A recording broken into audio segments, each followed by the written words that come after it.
Yo, what is good, YouTube? What is good, PlayStation Nation? It is your boy Persona of Gaming with Persona, one half of the host of What's Up PlayStation podcast every Saturday morning at 11 a.m. And ladies and gentlemen, I got to give y'all a round of applause, man. I have to give y'all a round of applause because y'all have joined us for our 13th episode of What's Up PlayStation podcast, man. 13 episodes. We're coming up on what? We're just little over 3 months now of doing this podcast, and y'all have continued to support us, and we appreciate y'all so much. So round of applause for the people in the chat. Hey, round of applause for the people in the chat. Yo, shout out to y'all, man. Shout out to everybody that's watching us right now, people that's going to watch us later, people that will eventually watch us on iTunes, and, just all the people of the world. How are y'all doing today? It is another Saturday morning. And you guys are starting your mornings off right with the What's Up PlayStation podcast crew. And this week, obviously, I'm your host. And we got like some good news and some good topics and stuff. I was a little worried because I was like, PlayStation news looking not even just PlayStation news, just gaming news was looking kind of sparse this week. But in good fashion, PlayStation showed up at the end and was like, "Look, we got you." We got you, PlayStation Nation. We gonna drop a little tidbits, a little something for y'all. I'm like, all right, cool. But before we get into anything, I gotta introduce the other half of What's Up PlayStation, because without that other half, we wouldn't make a whole. Because two halves makes a whole. Y'all get it, right? My joke was good. No, it wasn't good. Anyway, Bari, say what's up to the people, man. What's good, bro? How you doing today? Hey, yo, first of all, when you make a joke introducing me, make sure that thing is good. It was a little dry. It's a little dry, man. Put a little butter on that thing, man. Big facts. Get a little moist, man. But yo, what is up, guys, man? It's boy Jay Bari, man, here back again on a beautiful Saturday morning, 11 a.m. Eastern time. You know the vibes. What's Up PlayStation podcast? We are out here, man. It is gonna be a wonderful show today because the news came up plenty in the last couple of days. Facts. It is nonstop PlayStation news from here on forward. Yes. And yo, guys, trust me, man, it's gonna be a goodie today, man. So let's get it.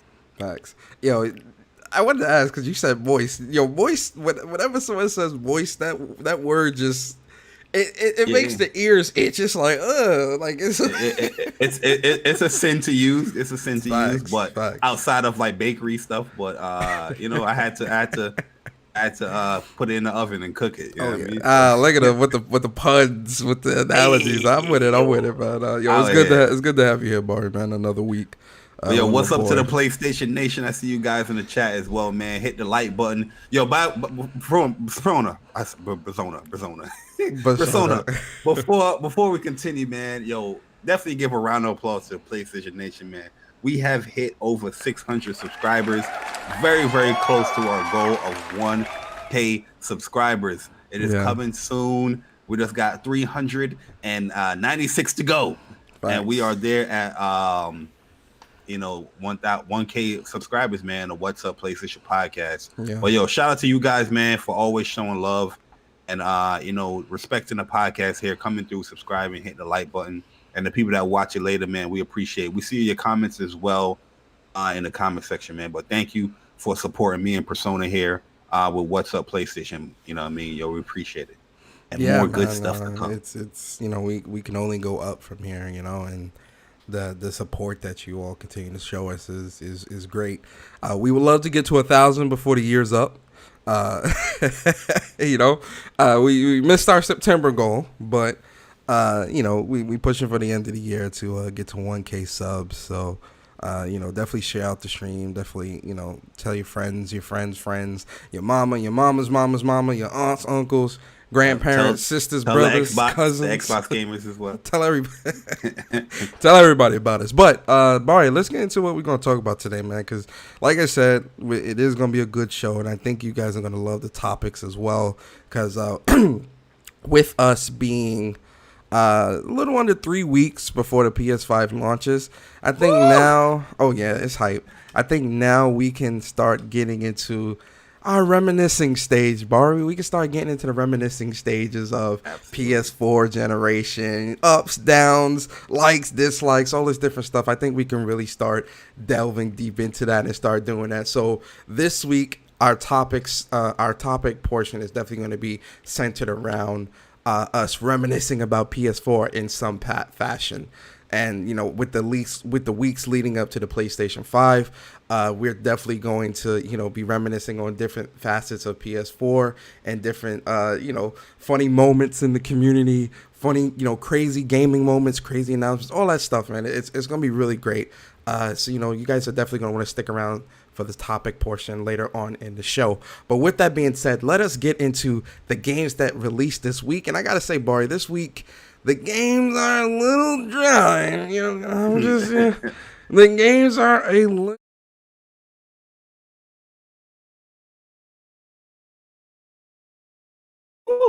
This week we've got Amnesia Rebirth. Cross. I think a lot of people was looking forward to that game. Yeah, I've been seeing PlayStation actually promote this game quite a bit, so I think you're right. Crosscode, Doom Eternal: The Ancient Gods Part 1 expansion. That came out? Yeah, it came out Tuesday, really? I think. Nobody talking about it though. What's today? Today's the 24th. Came out Tuesday. Nobody's talking about. Yo, I haven't seen any of that on my timeline, bro. Nah, I've seen it once. For a game that a lot of people really like, I'm surprised nobody talking about a DLC. Yeah. A Tale of Paper, Asterix and Obelix, Double XL remastered. Blessed Unleashed. Now, Blessed Unleashed, this is a free-to-play game. So it fully released, but you can buy, the Master Edition or whatever and get, a bunch of, if you want to support them, you can get a bunch of special stuff in the game. I played this beta a month or so back, and it's a dope game. It's very, WoW-ish in some senses. It looked like a Souls-type WoW game to me. Yeah. That's exactly what it is. And I like it. Surprisingly, I really do enjoy the combat, especially when you build out the trees and stuff like that. I only got to level 10, level 15, so I wasn't super deep, but it's a pretty cool game. And then we got Goner 2, Spellbreak Season 1: The Gathering. Let's go. Yo, with Spellbreak, I feel like this game just came out and they already got a season 1. I'm like, wow, you got to move fast on the battle royale. Yeah, not pumping out content. Yeah, they gonna dip on you. Have you out here with only 4 people on? or 7 in the last 7 days. Inside joke.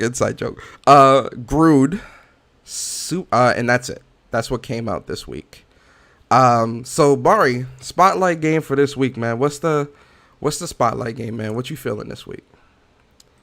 Hey, man, this week I have to go back, to my tried and true. Mm-hmm. I apologize, but new character came out this week, Cagliostro, for Grand Blue Fantasy Versus. She's a character. She's a trap character. I seen your combos on Twitter. Looking, I'm like, damn, she just came out, but already got a nice little setup in the corner. Yeah, you can play her like how you play Bayukia from Under Night in Birth. Okay. And she's pretty cool, man. She's pretty cool. But yeah, that I gotta give it up because when they have new characters and it brings an influx of new people to the game. So Grand Blue Fantasy Versus, if you guys haven't played that yet, it does have a really good RPG mode for the single player stuff. It has your typical content for fighting games as far as arcade and the story and all that stuff, and it does have it online and all that, but it is a great game, man. They continue to add characters, more characters to come. Yuli, she's coming very soon. She's going to be the next DLC character. I know a lot of people is excited for that. So yeah, Grand Blue is definitely going to be the spotlight. I got to put the spotlight in Grand Blue, one of my favorite games in 2020, man. So Grand Blue Fantasy Versus my spotlight game for this week. I think for me,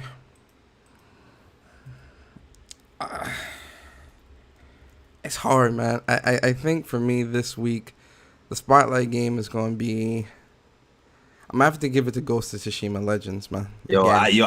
I was just about to say, yo, you gonna say Ghost? Yeah, I'm gonna have to give it to Ghost of Tsushima Legends because the if you not playing Ghost of Tsushima Legends, yo, you're missing out. You're missing out. Like, I'm so serious. You're missing out because it's crazy how put together this multiplayer is. Yeah. No lag, especially for the amount of enemies that's on the screen and the amount of stuff that's going on. No lag. Enemies are responsive. Your movesets are super responsive.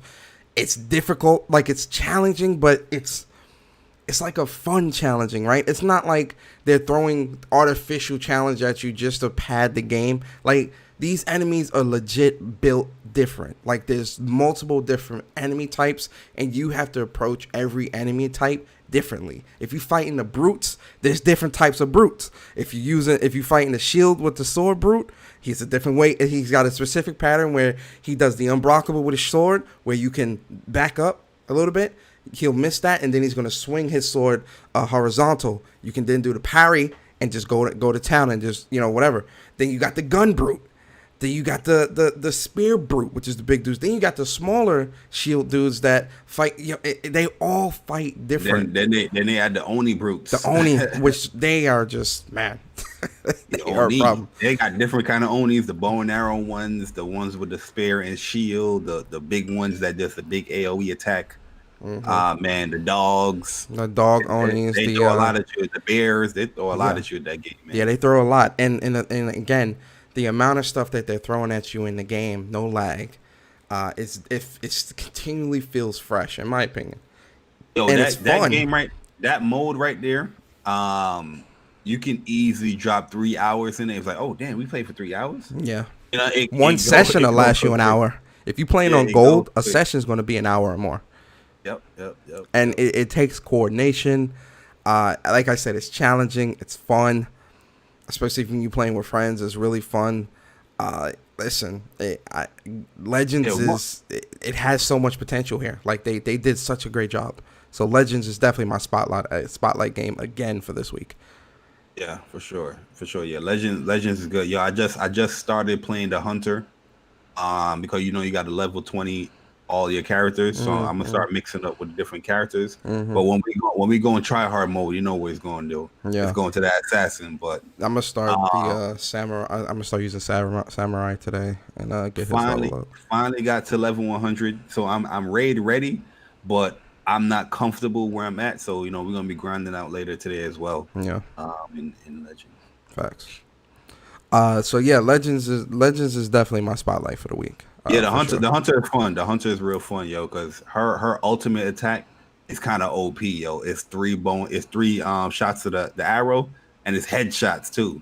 So you're going to get like a crit, or you're going to stun some of them.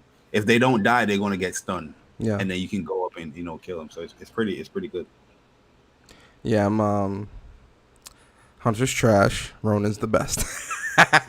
Without a Ronan, you're not getting through no content.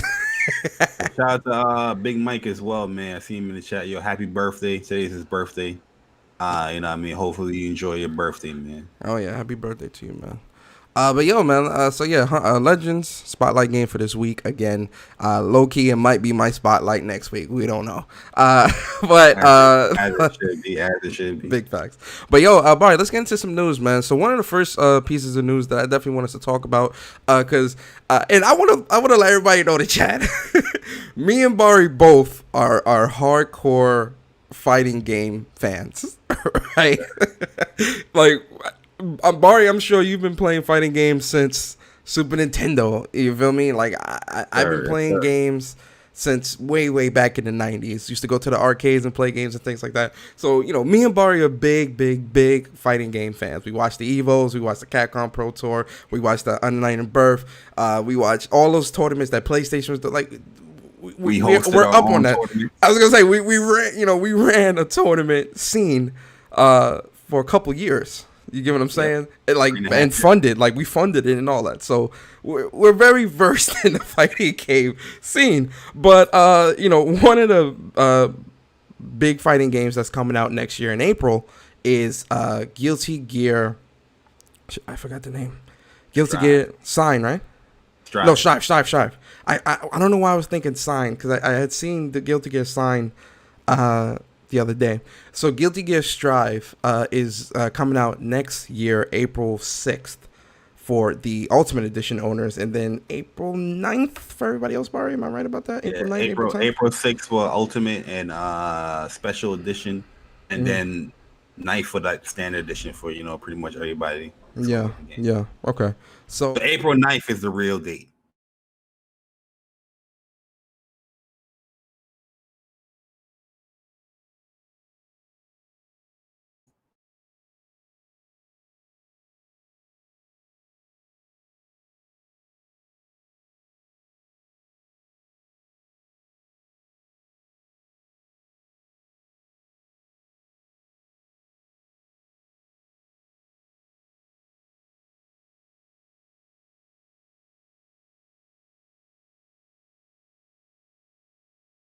They say no audio. They say no audio.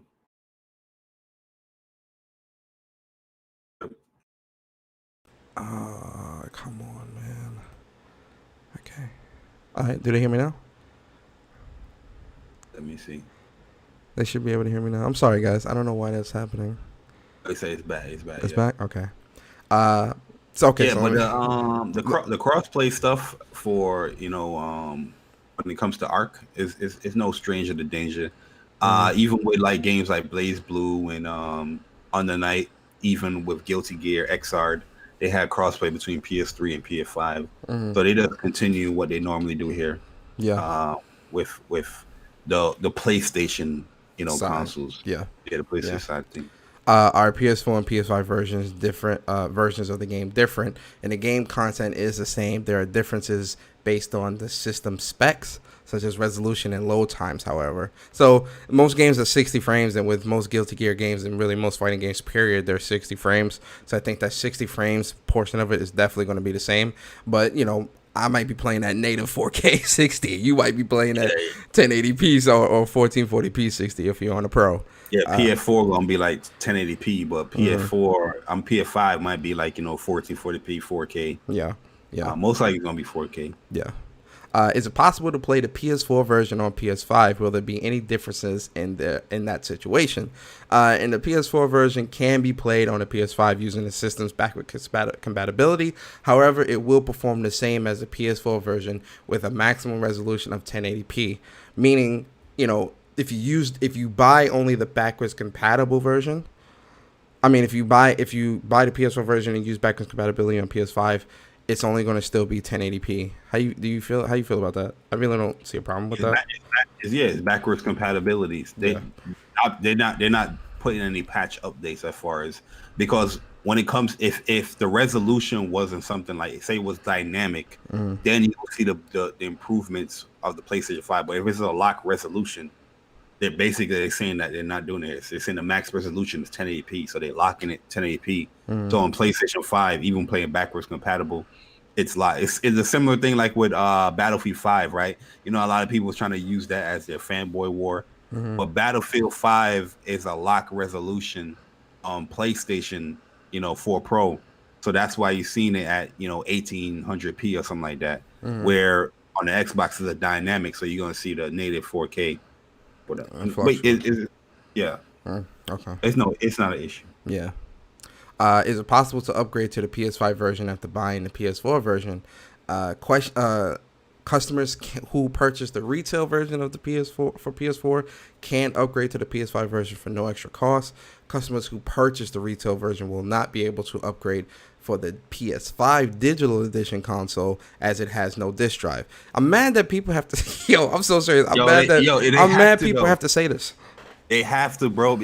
Trust me. They have to do this, yo. They have to say this stuff.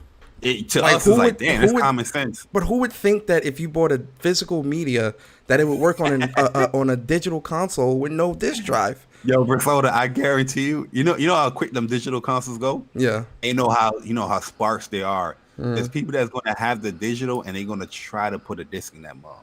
Trust me. They better not. Man, they gonna try to force that. Just like, where's the damn? That's why. You remember when I said back in the day, back when I first went digital, like a year after I went digital 2017. I was like, look, when it comes to PS5 or next gen, backwards compatibility is going to be much, much easier for digital only people because it's just straight up download from the store. Or in this case, transfer your media, transfer all your stuff to the PS5 via Wi-Fi, via cloud, via hard drive. It's like whatever. It's just simple. Yep. You got all these discs. You got to be fidgeting. Oh, let me find this. Let me find. I'm good, bro. I don't ever want to go back there.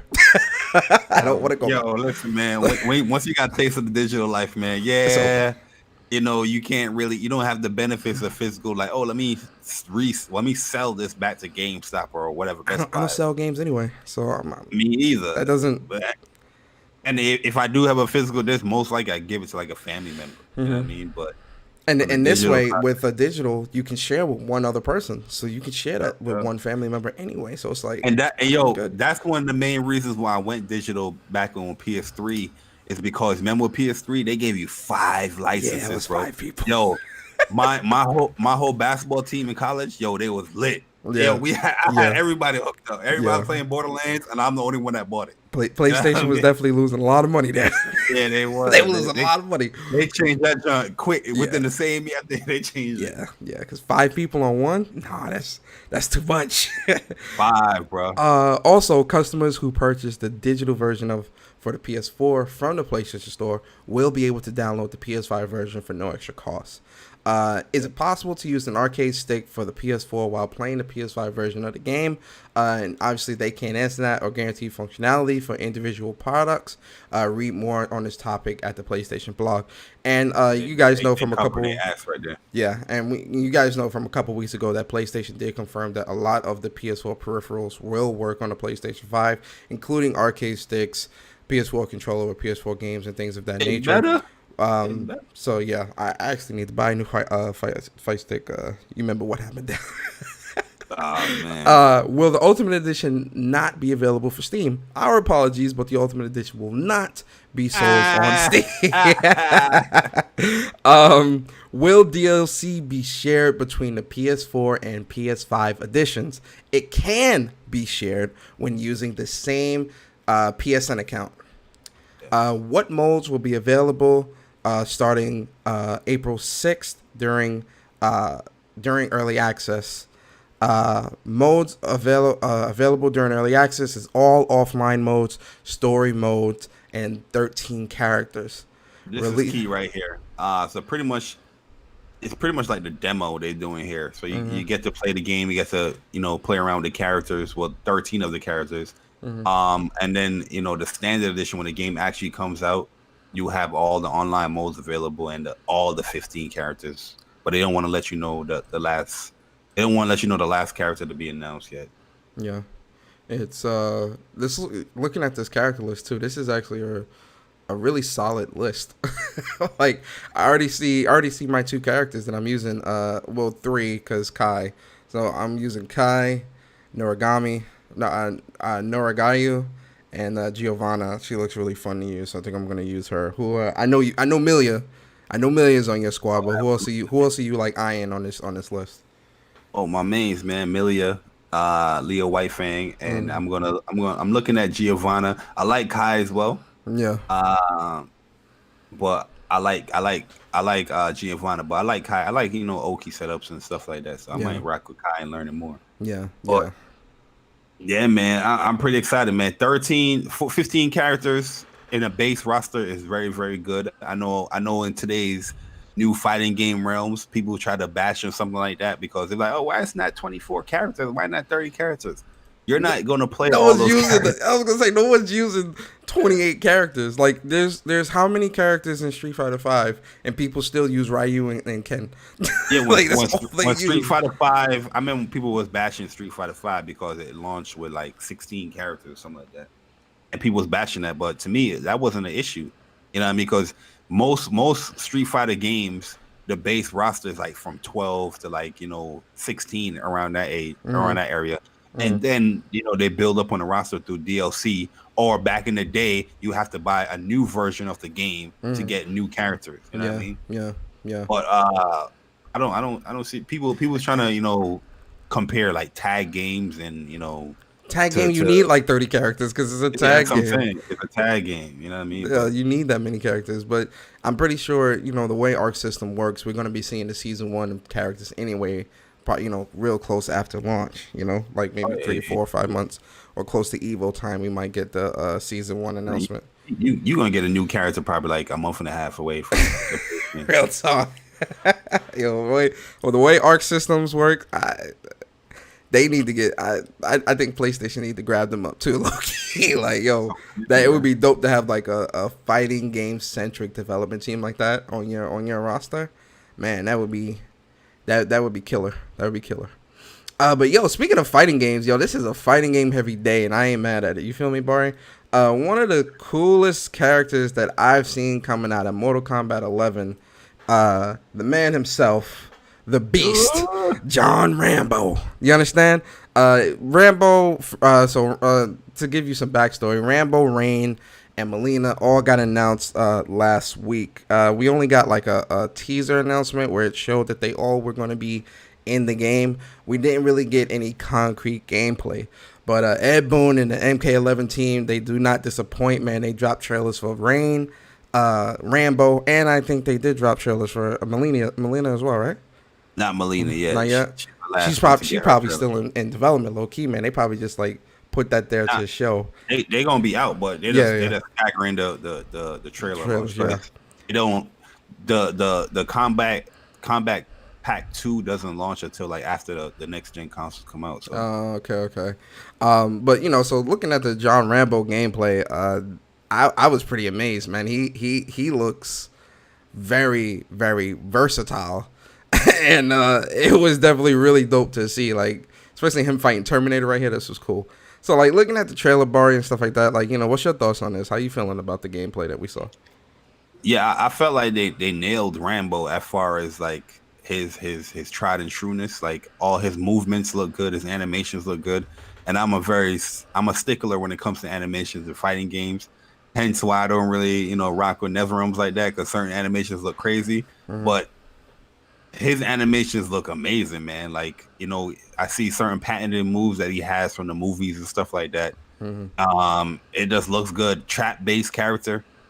He looks like he got some range attacks, but one thing a lot of people wanted to know is that if he's going to be like a full, like, zoner. People didn't want that with Rambo, but it doesn't look like he's a full zoner. He got some zoning tools, but he's not a zoner, you know what I mean? Mm-hmm. But he's definitely going to be like a trap character. One person I could tell already, I could see Sonic Fox using this character because he's a trap-based character kind of. So, he looks good, man. They nailed him, man. Look at his animation. Look at this. They nailed him. Yeah, no, they nailed him. I think they got Sly to do his voice too, cause no, it's Sylvester Stallone. Yeah, it is. Yeah, it's Sly. Exactly like him, man. Yeah, they definitely got Sly to do the voice, which makes the character that much better. You get what I mean? It makes the character that much better. Like, you get the actual John Rambo to do the voice of John Rambo in the game, and it works, man. You get what I'm saying? I'm gonna be honest. I'm more of an if when it comes to NetherRealm, I've always been more of an Injustice one, just because I'm a DC fanboy. I love DC, so I've always been more of an Injustice, even though the play styles are the same in terms of like Mortal Kombat and Injustice. Just the fact that it's those superheroes and things like that, I've always liked that a little bit more. Back in the day, obviously Mortal Kombat I was playing, but I was always a Sub-Zero, Scorpion guy. But in terms of John Rambo, I won't lie, seeing him and seeing how he plays makes me want to get back into the game.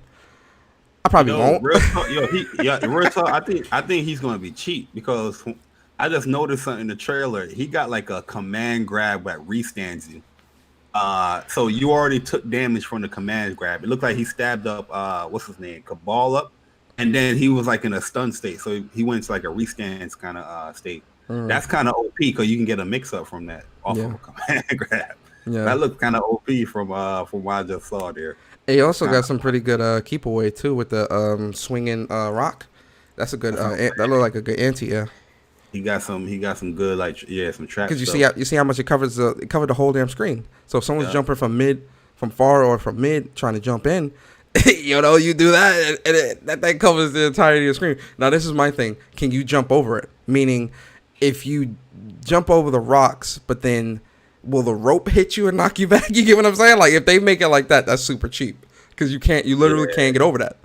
Nah, I doubt the rope going to have like a hitbox. I hope not, but we'll see. Yeah. But even his crawl on the ground, I find that to be something that's like going to like be real useful, especially if you're fighting Scorpion players and stuff like that. He's like he got some zoning tools, but he's also an anti-zoner type. This character looks OD, bro. Yeah, I agree. OD. I agree. He looks really fun to use. I'm not gonna lie to you. So shout out to the Mortal Kombat fans out there. I hope you guys enjoy that. You guys deserve it. The Mortal Kombat, real talk, is like that game is so successful. Like people, it shows the importance of these guest characters, man. They have a lot of these guest characters that really up the sale of this game, yo. You know, from Terminator to Spawn, you know what I mean? From RoboCop, now Rambo, like yo. Yeah. And when you look at the sales, I think they've surpassed like 10 million already or something like that. For the game MK11? Yeah. Oh wow. It's doing good, yo. As it should. So Japanese fighting game developers, man, I'm not saying that you have to, you know, start putting guest. No, but they should start putting guest characters though. Like it's important, man. Like how dope would it be to have, you know, Naruto, Sasuke, and Itachi and Guilty Gear or something, or in Grand Blue or something like that. Like, you know, just guest characters that are just the funny thing is if they were to do that with anime fighting games, because the anime community is very it's large. Like it's millions of people. So if the anime fighting game developers were to put those anime fighting game characters in some of these games, people that don't even play fighting games would get the games just for the character. Yeah. Yo, like, bro, I don't like MK games like that. I don't like NetherRealms like that. But yo, I bought all the season. Your Rain looks so good, bro. I bought Aftermath just due to the guest characters. Yo, this character right here really wants me to get back into this game because I love Rain, man. Yeah, Rain is great. And, yo, this is definitely looking down my alley as far as what I like, but it depends on the variations, man. That's the thing that kills me with MK11 is the variations, but this is definitely looking like down my alley with this character, yo. Yo, Rain looks so badass, man. Look at him. Yo, that outro is fire. That outro looks fire with Rain, man. I've always liked Rain too. Rain is a pretty dope character. Yeah, man. MK doing something right. MK's doing something right, man. Because they guest characters is powerful, man. It's powerful. Yeah, I agree. I know it's a lot to deal with the licenses and all that stuff, but man. It's doing well for them. No, it is. No other fighting game is something like that, bro. No other, especially not. Sadly to say, but especially not the anime fighting games. Nah. Anime fighting game, the most will probably do like 5 mil, like Dragon Ball. And that's Dragon Ball, and Dragon Ball, you know, that's of course Dragon Ball's gonna move. You know, it's gonna move units. That's a huge success. You're not gonna see that from like Guilty Gear, Under Night, you know, Grand Blue. You're not gonna see that. The most you'll see is maybe 3 million, and that's across all platforms. Unfortunately, 3 million. So, but yo, let's move on, Bari. So on to the PS5 news. I think from here on out, it's straight up PlayStation 5 news. It's straight up PlayStation 4, PlayStation 5 news. So we saw last week. We saw the UI, or the week before. We saw the UI, and they showed off, you know, the game section of it. One thing Sid Schumann didn't note that there was going to be a separate section for media apps like Netflix, things like that. So they pretty much confirmed this week what media apps we can expect day one on the PlayStation 5. And no surprise here, I think, for a lot of us, Apple TV, Disney Plus, Netflix, Spotify. Actually, Spotify is actually a new one. Spotify always been on PlayStation. They added Spotify app. They have? Okay. Apple TV is a new one. Apple TV is a new one. Yeah. Does that mean that, Apple and PlayStation are playing nice? What does this Absolutely. mean? What does this mean? Let me not do that. Spotify, Twitch, YouTube. Additional streaming apps coming to PlayStation also include Amazon Prime Video, My Canal, Hulu, Peacock, and more. Watch your mouth, man. Watch your mouth. Peacock. That's what it's. That's the word there. It's peacock. As we showed in our tour of the PS5 UI experience, there will be a dedicated space exclusively for media entertainment. Now, this is my question to you, Bari. With this dedicated space in media entertainment, I feel like they also are going to be revamping how how you interact with media entertainment applications as well.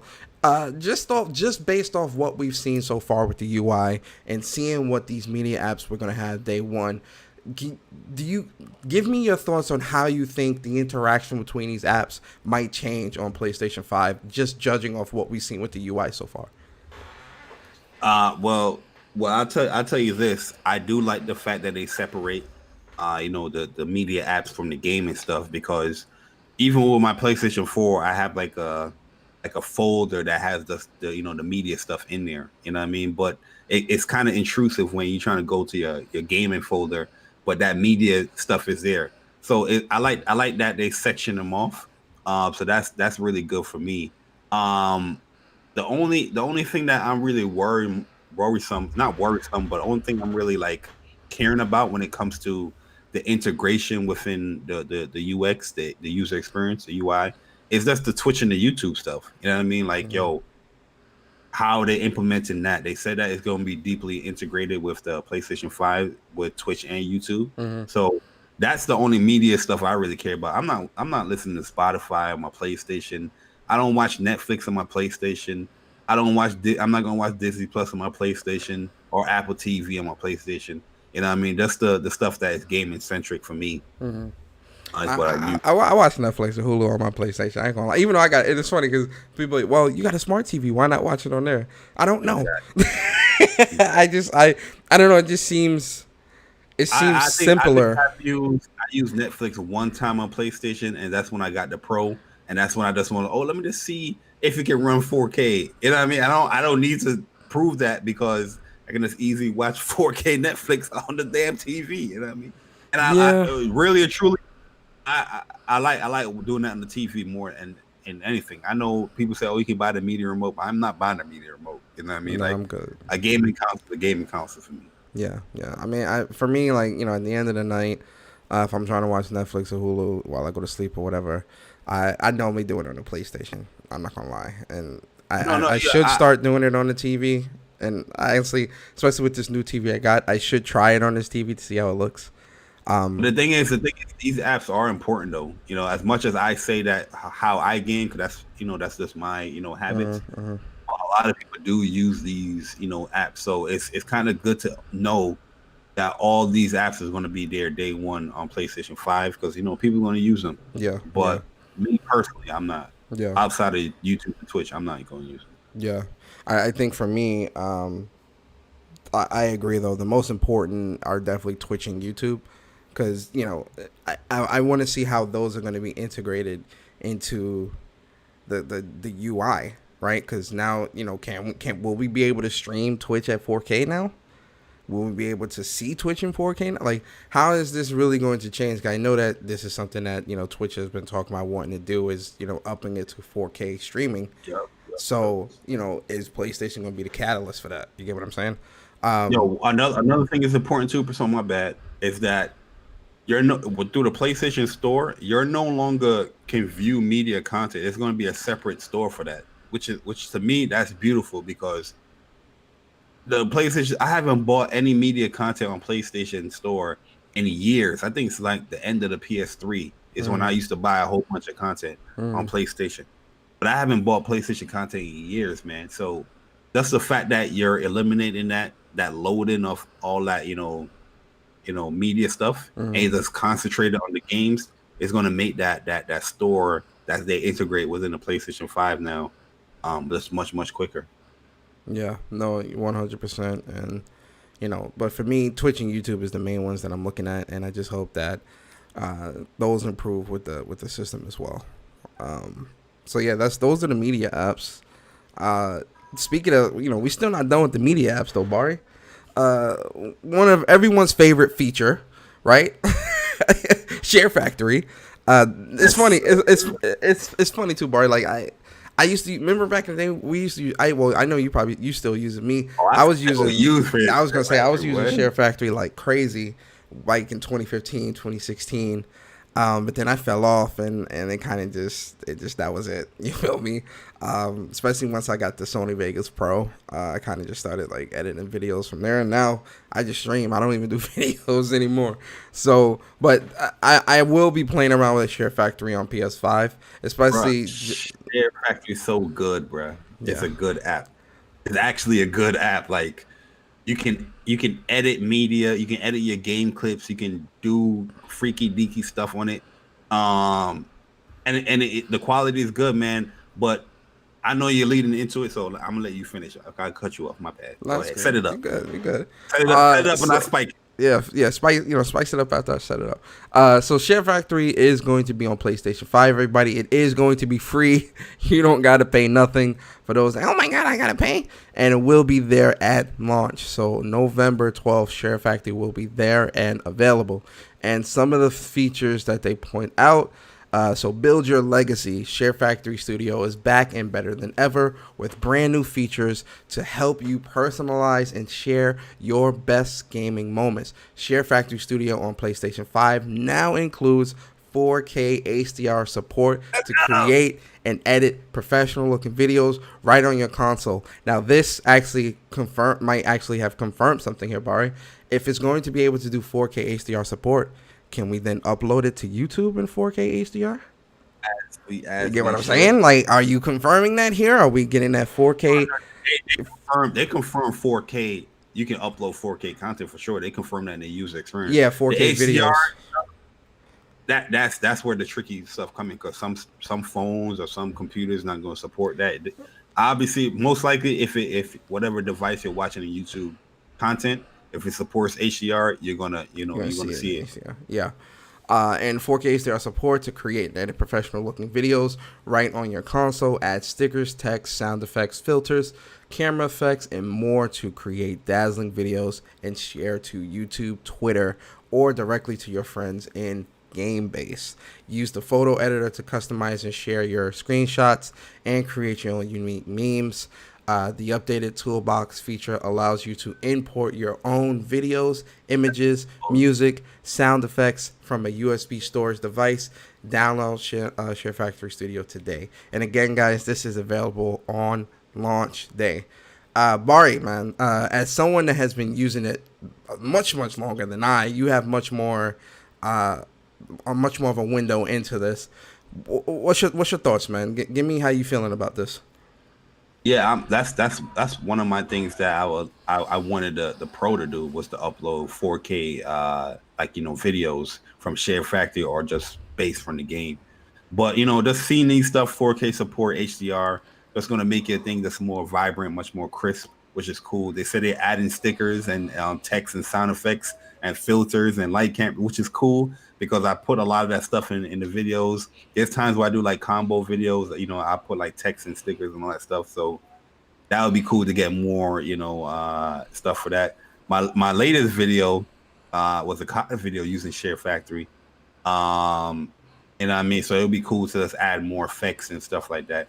But really and truly, ShareFactory is already a great app, man. They already got some good effects like slow down, speed up. You can split up your videos and add certain effects to it. It's already a great app, man. So there's not really much they can do to it other than just making it much more vibrant and cleaner. And we see with the addition of more stickers and stuff like that, just to get some more cool stickers, like probably game stickers and stuff like that. Mm-hmm. But all these stuff right there, they say updated toolbox feature, which allows to import. You can already put like your videos and images and music and stuff. You can already import that, but they said they updated the toolbox, so maybe they're making it much easier to do that stuff. But yeah, man, I'm excited for this, man, because like I said, like those little small videos you do, like what I do on YouTube, I use ShareFactory, man. So I'm excited, man. I'm happy to see this, man. You know what I mean? Upload them joints in 4K. Using that Wi-Fi 6, so that thing gonna be let's Yeah, go. I'm really excited. I'm actually really excited to get back into it and try it out and see what's changed, And what's different. the thing is, Persona, it's easy. Share Yeah, Factory is not complicated. All you gotta do is probably sit down there in one day and just learn to use it. But once you learn to use, I think it is just a smooth process, easy. They really did a good job of Share Factory on PlayStation 4. So the update here to Share Factory with PlayStation 5, I'm very happy to hear this stuff. yeah, 100%, 100%. So yeah, man, that's Share Factory, guys. Be ready for that. Be very, very ready for that. Now let's talk about probably one of the greatest, one of the greatest uh trailers, videos, whatever you want to call it, to come out this week. Obviously, I'm talking about this Travis Scott collaboration that is going to be happening with his his clothing line, Cactus. What is it? Cactus Stan, I think it is. Jack, I think it's called. Cactus Jack, and the collab with Travis Scott and PlayStation. And essentially what it says is, hold on, I want to, let me stop that. So it says, we're excited to announce that Travis Scott has joined the PlayStation family as a strategic creative partner. Where Travis Scott is a huge PlayStation fan, so we started a conversation with him that led to this unique partnership. Through our mutual passion for gaming and creativity, we plan on collaborating with Travis Scott and his Cactus Jack brand to produce innovative projects that we hope will delight our collective fans. Listen, man. Well, listen, Eric Limple, you my man, but knock it off with a PR speech. Talking about he's a huge PlayStation fan. What's his PSN? Huh? Share his PSN real quick. Hey, man, the trophy is hitting, bruh. What's going to happen here is that they're just going to have branding as far as like probably PlayStation merch is going to have branding with Cactus Jack. Yep. You're probably going to have those little face plates that everybody's trying to get, or those little plates that the PS5 plates. You're probably going to have a Cactus Jack branded one. Really and truly, I never been like a huge Travis Scott fan. I don't really listen to his music outside of the popular ones. Yep. But I'm not going to say this is not a huge partnership because I know the clout, I know the fandom that this guy brings. There's people that haven't shopped at McDonald's for years, but as soon as there for the meal, as soon as this dude got a burger, a meal, everybody run into McDonald's to get a Travis Scott meal. You know what I mean? So I know the popularity that this guy has. So that's gonna bring more eyes onto PlayStation. But I thought the commercial was cool, man. Seeing the actual platform lead, the design, engineering, lead, MVP. Yeah, design. Dressing up like Travis Scott. Yeah, his ugly ass sneakers. But at the end of the day, man. Oh no, these were just these are Nikes though. The ones a couple of them look pretty nice though. I'm saying Travis Scott, he got his own brand of Nike sneakers. Yeah, the Cactus Jack. That's what they wearing. They wearing his brand of his sneakers. But I'm just saying, you saw the PlayStation branding on one of them though, right? Oh, was they? Yeah, the last ones. I'll show you. Let's replay it. Where is it? Right here. Yeah, man. Let me see. Right here. Let me slow it down. They got PlayStation brand, but yeah, this is big. You see it right there, the PlayStation. Like these ones here, you see the PlayStation brand right there on the back of the sneaker. Gotcha. Oh, I see it. I see it. Yeah. Oh, Yo, man. I didn't catch that. Yo, man. So we might be getting some PlayStation branded sneakers, and I'm all for that. That's what I was meaning. Like you're gonna see PlayStation like merch and stuff that has Travis Scott attached to it. So you might see like a shirt that's a PlayStation shirt, but it got Cactus Jack branding on it with it as well. Yeah. But here you got his sneakers with a PlayStation logo on it. That's pretty cool. The sneakers is ugly though, but it is. What The it ones is. that though they looked all right. I can see myself wearing those pair. The last pair. I can see myself rocking those. I'm not wearing any of them shit. I'm more of a boots guy anyway. I like Tim's. Just because you flip the Nike check backwards, you know what I mean? You know what I mean? Like I'm a New York now. I'm a jiggy guy, yo. You know what I mean? I ain't gonna buy that. You crazy. That's more like Cali shit right there. But yo, this is Bari. I'm keeping it in stack. Nah, I respect it. 100%. I think for me, I would rock one of the pair. I think I could pull off an outfit that would be pretty dope. But I think the video in itself, it's just like really, really dope. Like, you know, especially when he recreated the Maxwell commercial and like turned on the PlayStation, and like that whole part was just dope to see. You get what I'm saying? This was part of his. You know, remember that Instagram tweet that he had? Yeah. Because it looked just like that too. Yeah. Based off the picture of that. Okay. Yeah, this was I like it. I mean, I think when it comes to marketing, PlayStation definitely knows how to market.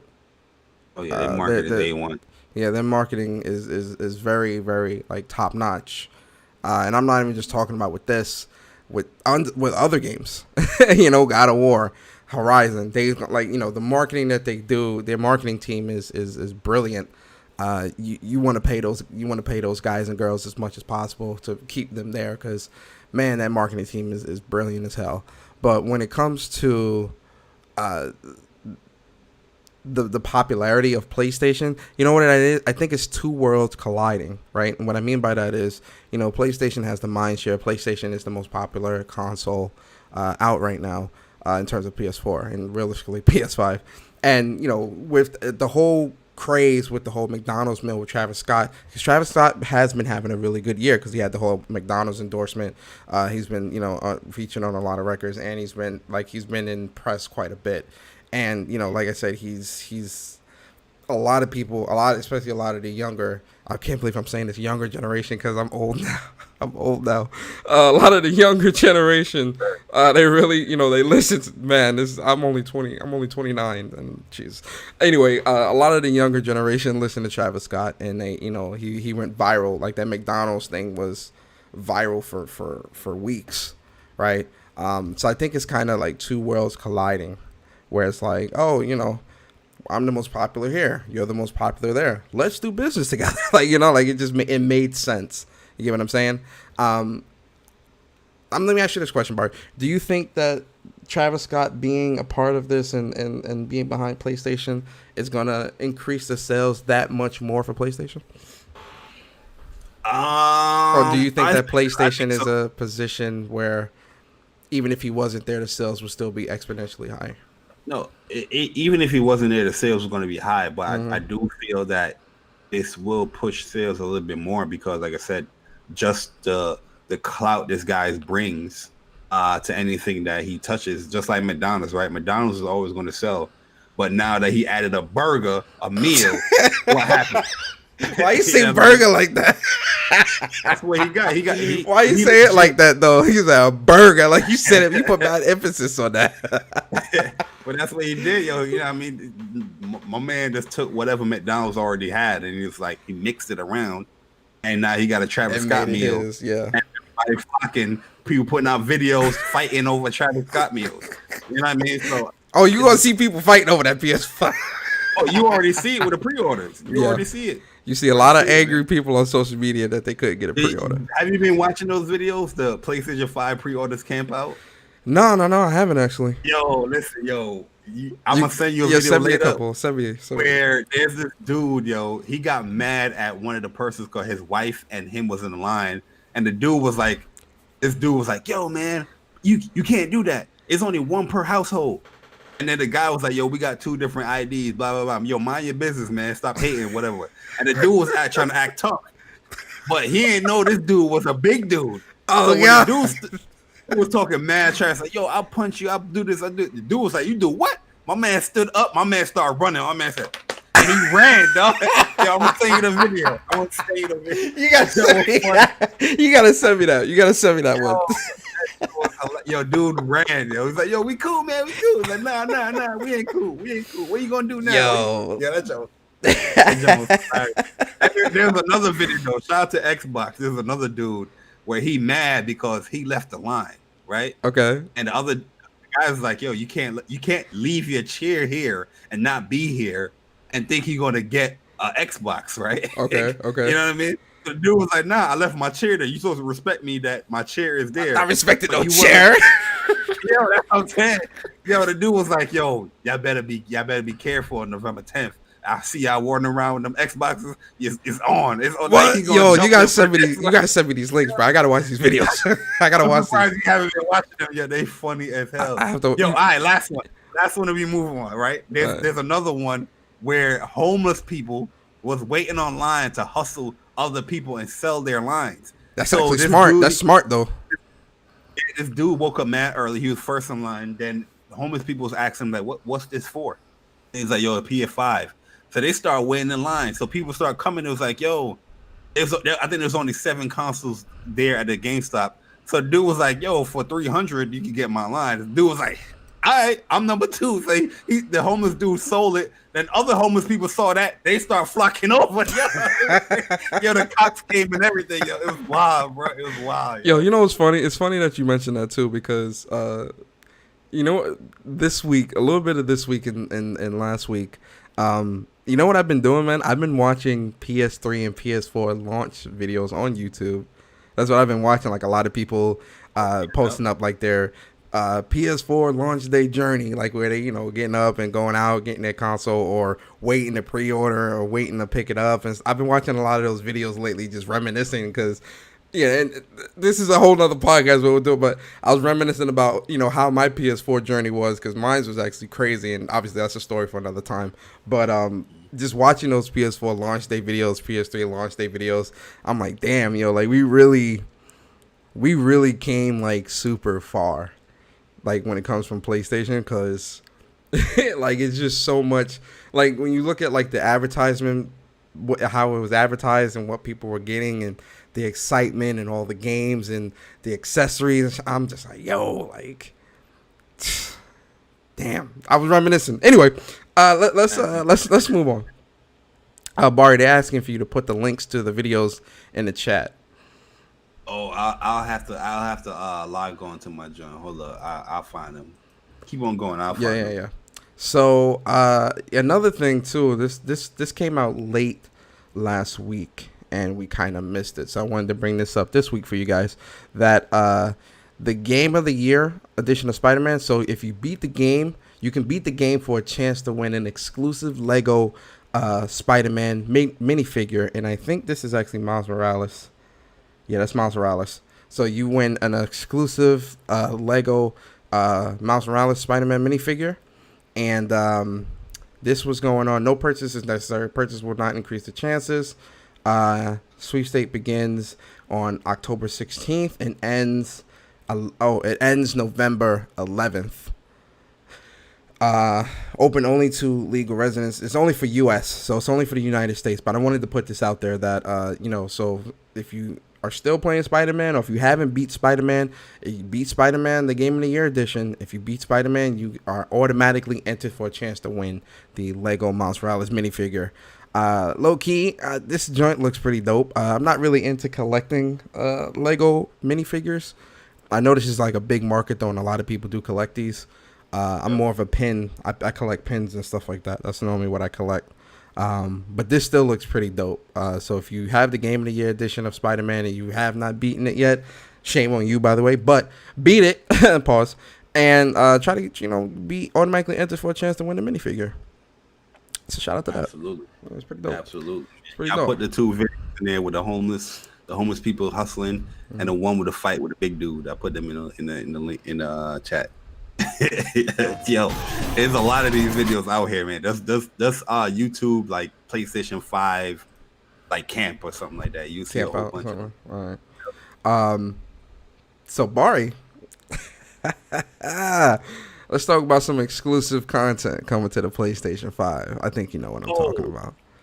I think you know what I'm talking about. If you don't know what I'm talking about, you need to know what I'm talking about, because what I'm First talking class about is citizen? what you know what I'm talking about. Huh? PlayStation fans are first class citizens out here. Yes, we are, of course. We always are. We always gonna be first class citizens.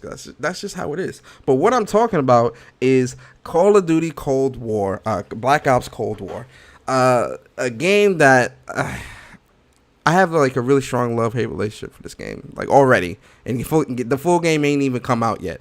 But just off the strength of the beta, it pissed me off in so many different ways. I think you're still trying to develop your meta, your actual game plan. You haven't developed that yet, so you get a little frustrated a little bit. Yeah. But yo, I think I got my game plan, yo. I mean, I'm still there with you with the frustrations, and some of the fixes. I feel like it's ridiculous that it's in the game. Yeah. But I definitely got a meta now, yo, with this game. Yeah, I'm definitely still developing my meta, because I can't run and gun, and it pisses me off, because that's how I always play COD. I'm like a running gunner / tactical camper. you gotta run and gun early in the game. Like mid game, you can't run and gun. Nah, you gotta slow down. Yeah, and that's my problem. Everybody gonna have this stuff. Yeah, and that's my problem. I gotta start slowing down. But that's not what we here to talk about, Bari. But we here to talk about this new mode that just got announced for Call of Duty Cold War, called it's a 2-player co-op zombies mode.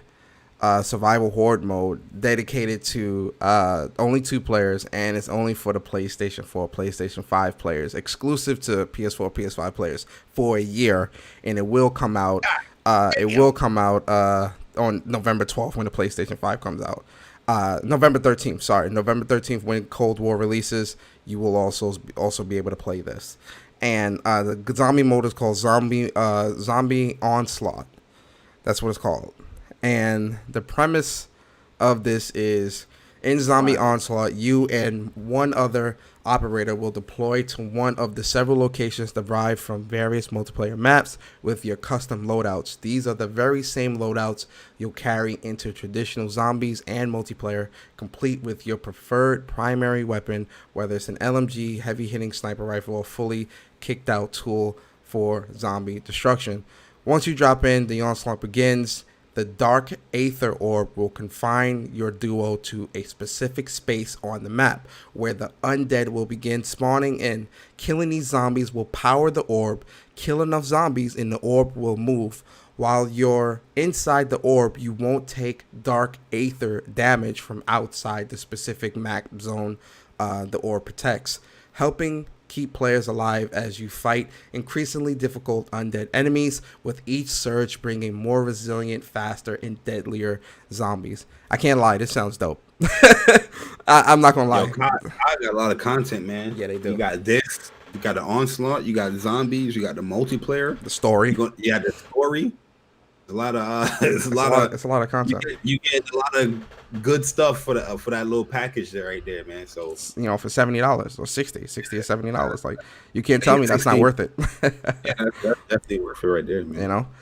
So hearing that and hearing what the premise of the mode is, Bari, because I've kind of signed out of zombies quite a while ago, and I believe you have as well. But hearing the premise of this mode, seeing that it's a 2-player mode and things like that, what's your thoughts? I like it. It's a survival kind of thing. And since I'm in the survival type of mood, like from Ghost of Tsushima Legends, I'm gonna definitely give it a go. Most likely they're gonna tie trophies to it, so we definitely gonna have to try and play it. We're definitely gonna try. That's one of the reasons why I think I'm gonna get back into zombies as well, because like they've been tying all the trophies and all that stuff to these CODs now, where you play the game. If you play the game for multiplayer, you only got like 5%. 10% trophies, you know what I mean, for the game. So, I'm looking to get back into zombies, and this looks like it's going to be a nice little prerequisite to get back into zombies, because it's just 2-player. So yeah, I definitely check it out for sure. It looks cool. Yeah, and it's most I gotta try it. Just as a PlayStation fan, I gotta try it. I was gonna say, let me ask you another question. The fact that it is a 1-year exclusivity, how you feel about that? So it's exclusive to PlayStation for PS4 and PS5 for a year. How you feel about that? not surprised at all, man. This what we've been saying for the longest when it comes to like exclusive deals that PlayStation does. It's never something where PlayStation is going to have a marketing deal. I'm not saying that that won't happen, but majority of the PlayStation marketing deals, they have some type of exclusive tie-in with it. It can be like a mode, it could be like a theme, it could be like a chapter. Something is going to be, oh, this is for PlayStation gamers, and that's it. Yeah. And this is a big deal because it's not like it's just a month. It's a Just like year. Modern Warfare, you know what I mean? Modern Warfare, I think it was like a month or something like that, but this is a year. Yeah. Well, half a year. You know what I mean? So it's pretty substantial time where if people are going to play this mode, I'm pretty sure after 6 months they're probably going to be done with the mode, but it's going to be something new for the people that didn't get it on PlayStation. But it is giving further incentive to buy Call of Duty on PlayStation, which you should anyway, because if you want to play with the best players, you know the vibes. Real nonchalant with that. I respect it, and I agree. I agree. No, but PC gamers, they cheat. We've seen that in the beta. I don't know how people was hacking the beta already. Dudes got aim bots. You know what I mean? Dudes are shooting through walls. Yeah. On a beta, on a beta. Yeah. Xbox guys. I don't really speak about Xbox guys because I don't really. They like to clamor about multiplayer, but they don't really play multiplayer games like that. To be honest with you. And PlayStation, that's where most of the competitiveness is at. Facts. I love how nonchalant you saying this stuff. Like you just like it's just regular, like a regular conversation. I love it. I'm being serious though. No, I get it. People wanna they're probably gonna take that statement and say, oh, that's a fanboy statement, whatever. But it's the truth. If you want to see where the real numbers at with some of these multiplayer games, especially the console and PC games, a lot of people are playing on the PlayStation consoles. Yeah, it is. No, you're right. You're 100% right. I agree. Speaking of multiplayer games, speaking of PlayStation, because we are What's Up PlayStation Bari and What's Up PlayStation, the PlayStation Central podcast where we keep it PlayStation 100% of the time. One of the greatest multiplayer games to release, I think, in this generation, and I think you, Bari, can agree, and anybody that has played Ghost of Tsushima Legends, I think y'all all can agree. Ghost of Tsushima Legends is one of the greatest multiplayer experiences that has released this generation, 100%. Don't debate me. Don't at me. Well, we are getting even more content. So one of the highly anticipated modes that the development team at Sucker Punch were talking about was Raid. A raid in Ghost of Tsushima. So the raid has been announced, and the raid is going to be happening. The raid goes live next Friday, October 30th. The raid goes live. Let's get into the details of that, Bari, because man, this is too good. So weekly challenges starting 8 a.m. Pacific every Friday will feature a new 2-player story mission and 4-player survival mission with specific weekly modifiers. The teams with the highest scores will be featured on weekly leaderboards. One of the story missions. Weekly leaderboards for one of the story missions or one of the survival missions, right? Again, engaging the community, keeping the community, keep playing. I would love to be, featured. Like, that'd be dope if we were featured, Bari. You feel me? Absolutely. These missions are nightmare difficulty and intended to put you and your team to the test. They'll be very difficult, but you and your fellow ghosts are able to complete them along with all bonus objectives. You'll get max level gear that will help you become raid ready.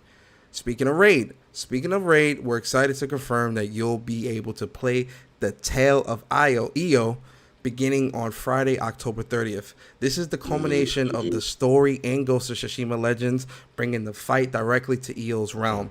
This raid is divided into 3 chapters and requires a full team of 4 ghosts, as well as excellent coordination and communication. The Tale of EO will not support matchmaking, so you'll need to arrange your team ahead of time and be ready to jump in together. You'll want to have your gear at key level 100 as an absolute minimum before you attempt to take on this challenge. To get raid ready, we recommend finishing all story missions and replaying story and survival on higher difficulties to get higher level gear. We'll announce the exact launch time for the raid closer to launch. Keep an eye on that Sucker Punch on Twitter. And then they talk about some bug fixes. So Bari, The bug fix I came know in. you. I know you raid ready. you was gloating about that yesterday with that key level 100. So you definitely are at least at the minimum. I'm raid ready, but I'm not raid ready. You know what I mean? I definitely gotta go and play. We gotta play Nightmare to see and dominate that. You know, once we Yes. learn Nightmare and figure out the meta for that, Yes. you know, I think we'll be raid ready. But we gotta get the good gear, man. We gotta get some good gear. Like I want to finally get made it to 100.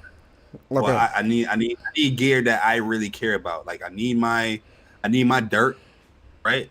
That's Yes. good, powerful. I need my smoke. That's good, powerful. I Mm-hmm. need my stealth ability charm. That's good and powerful. I need my moon stance with my fire up ability to be powerful. You know, yeah, I got some good gear right now, but the setup that I have that is optimal for how I want my assassin is not there yet. So gotta play Nightmare and get that ready. Same thing for my Ronin. A lot of the gear that I've had some good rolls, but then when I re-rolled, everything is gone, and I want to get like once I get to 100, the gear that I get from there, I'm really going to start paying attention to 100% and building out my Ronin to be pretty much like a defensive healer is what I want him to be. So I'm going to be building out my healing charms, my healing gourd, the healing special, making sure my special recharges extremely fast, and putting on all of the supportive abilities on my Ronin to make sure, because I'll be the healer, I'll be running the healers of the raid, and if I can have, because there's a way where I can have 6 resolve.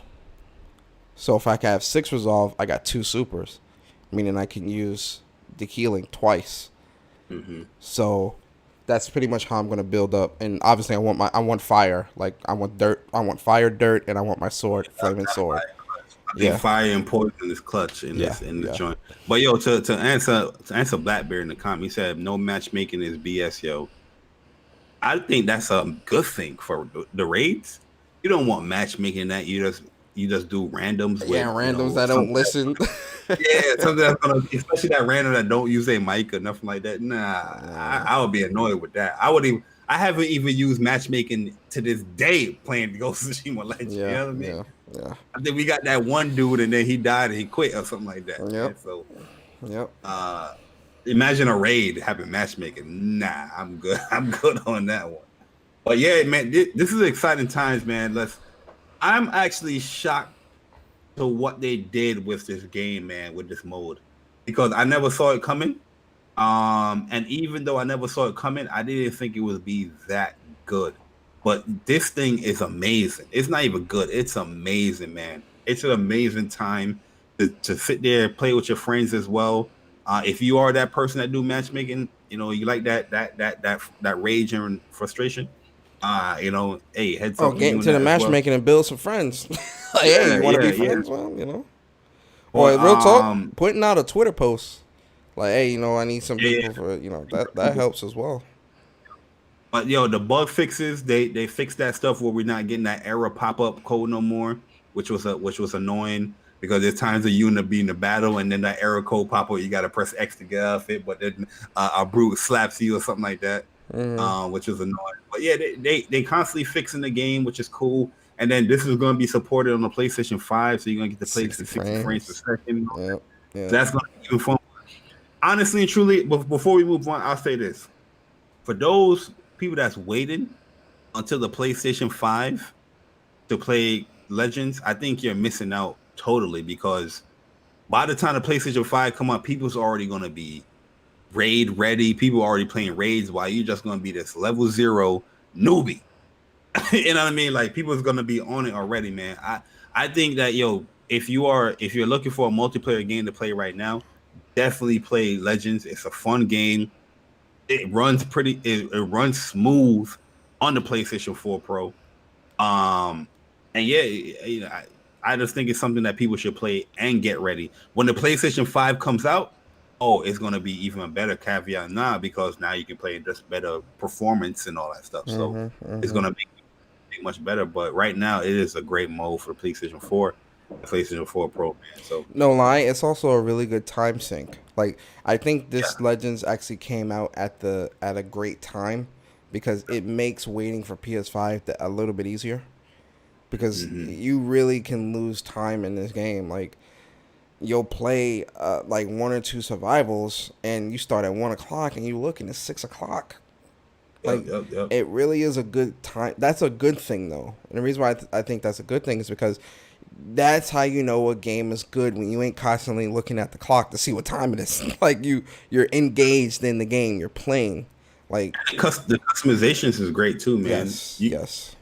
the builds is not as crazy, but you can switch things up a little bit as far as your perks and stuff like that. You can get a And then you build have going. Like you can yeah, build your you can get, character up pretty good. you get a nice Yeah, build. yeah. Uh, the raid. I think and Barry, correct me if I'm wrong. Friday we streaming that raid. Friday night.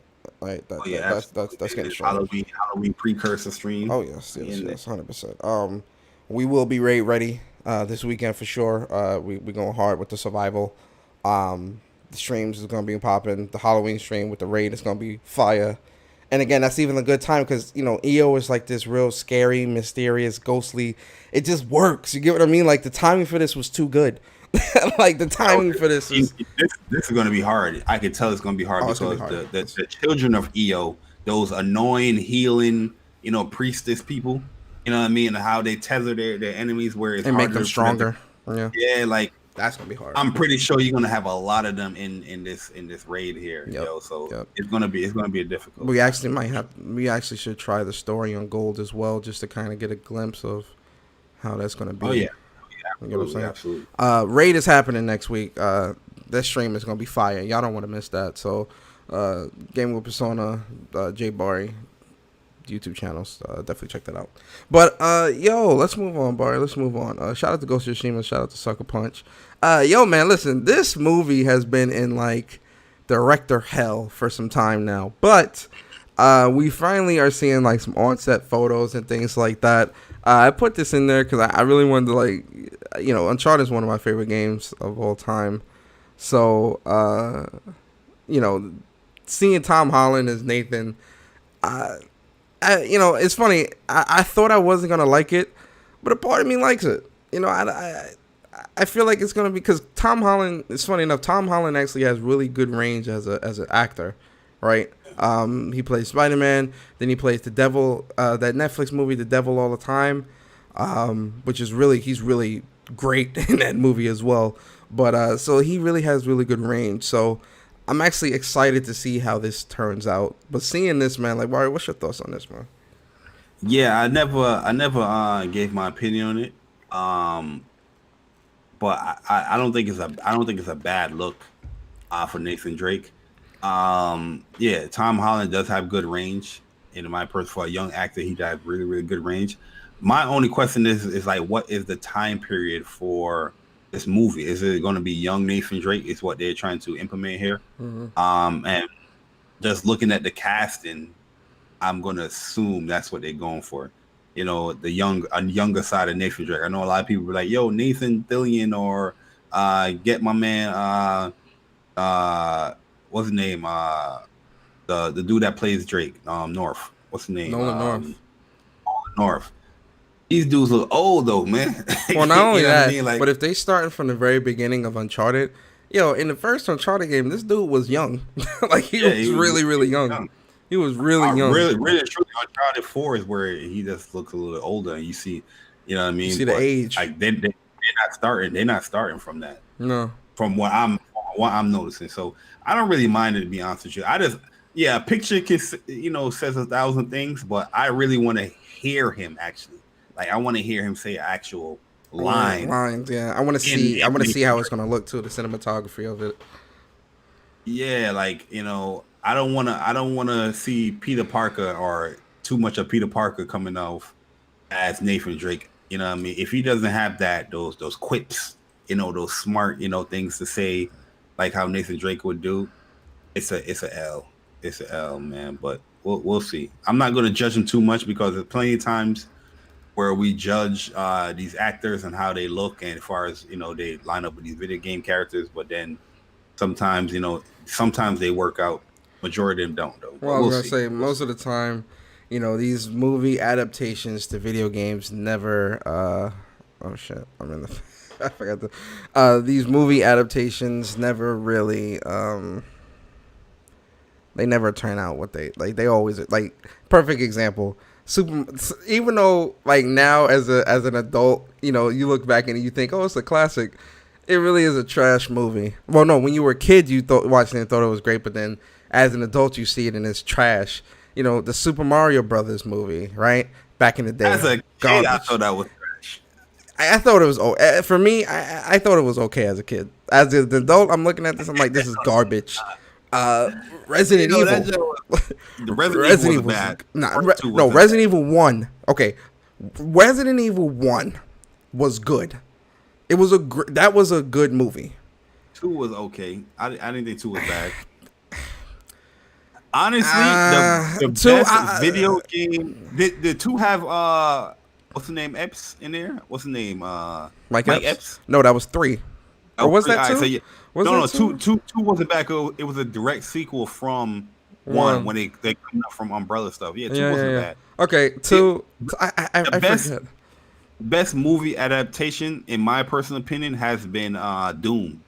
I don't what? Think gonna be like, oh, Doom! I love that. That Doom movie with The Rock. You talking about? Yeah, that joke was trash, bro. Stop it, man. And then when they went into first person mode, and it was like, dude, that was trash. That was trash. I'm sorry, that was not a good movie. That was trash. That was lit. This man said Doom. Oh nah. Put a 1 in the chat if that Doom was fire, man. 1 in the chat, Doom was fire. 2 in the chat if Doom was trash. Oh yeah, Sonic was good too. Sonic, yeah, I'll say Sonic. Yeah, Sonic was good. I put my 2 in there real quick. I think Doom was garbage, man. I'm sorry. I don't know what you saw, but Doom was not good. Doom was not a good movie. Hell no. Doom was bad. Now, you know what? The Pokemon movie, Detective Pikachu was good. Oh, Detective Pikachu was good. Detective Pikachu was good. Sonic, I didn't see Sonic yet, so I can't judge. No, I have to watch it. I haven't seen it. I didn't see Sonic. I'm seeing 2s in the chat. Y'all got bad taste in movies. Just letting y'all know. Yeah, I think Monster Hunter gonna be trash too, guys, because they keep getting this Marikova chick, bro. And I'm like, why y'all keep getting this chick for everything, bro? World of Warcraft. I thought that was good. That was trick, yo.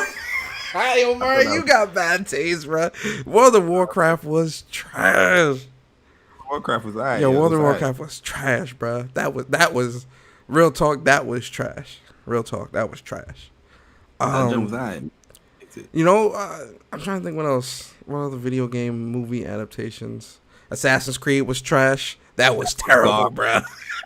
Garbage. That was garbage. I don't know what the hell. That wasn't even like a full movie or something. That was just a bootleg movie. Yo, I don't know why they even let that. How you messed that movie up? That's crazy. That's an easy movie to do. Yeah, that could have been a good movie, but they messed that up. Yeah, a really good action-packed movie. Like they could have made it like a spy-ish type movie, like international spy type shit. They messed up. Tomb Raider, the first Tomb Raider I thought was alright. Tomb Raider, which one? You talking about? Oh yeah, not the new one. You talking about the old one? I'm talking about the old one. Angelina Jolie. Yeah, the Tomb Raider movies were good. The first one I really liked. The second one was okay. Cradle of Life was the second one, right? Yeah, that was the second one. I like those two. The new one I never really watched. I never watched the new one. I didn't watch that. I never watched that. Yeah, I didn't watch that either. I can't judge. Yeah. But yeah, I haven't. I don't know. I personally, I hope this movie's good. But then again, very few video game to movie adaptations have been good. The thing is, a lot of these movies, like the developers is not really working with it, right? Naughty Dog is working with this movie though, right? I don't know. I know Naughty Dog is working with the TV adaptation of Last of Us.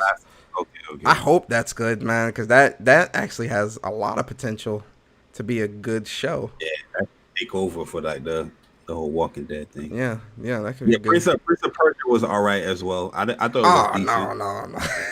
No. I think the casting was bad because that Jake Jake what's Gyllenhaal. his name? Jake Gyllenhaal. Yeah, I don't know how he's a Persian, but the overall movie, I enjoyed it. It was all right, decent.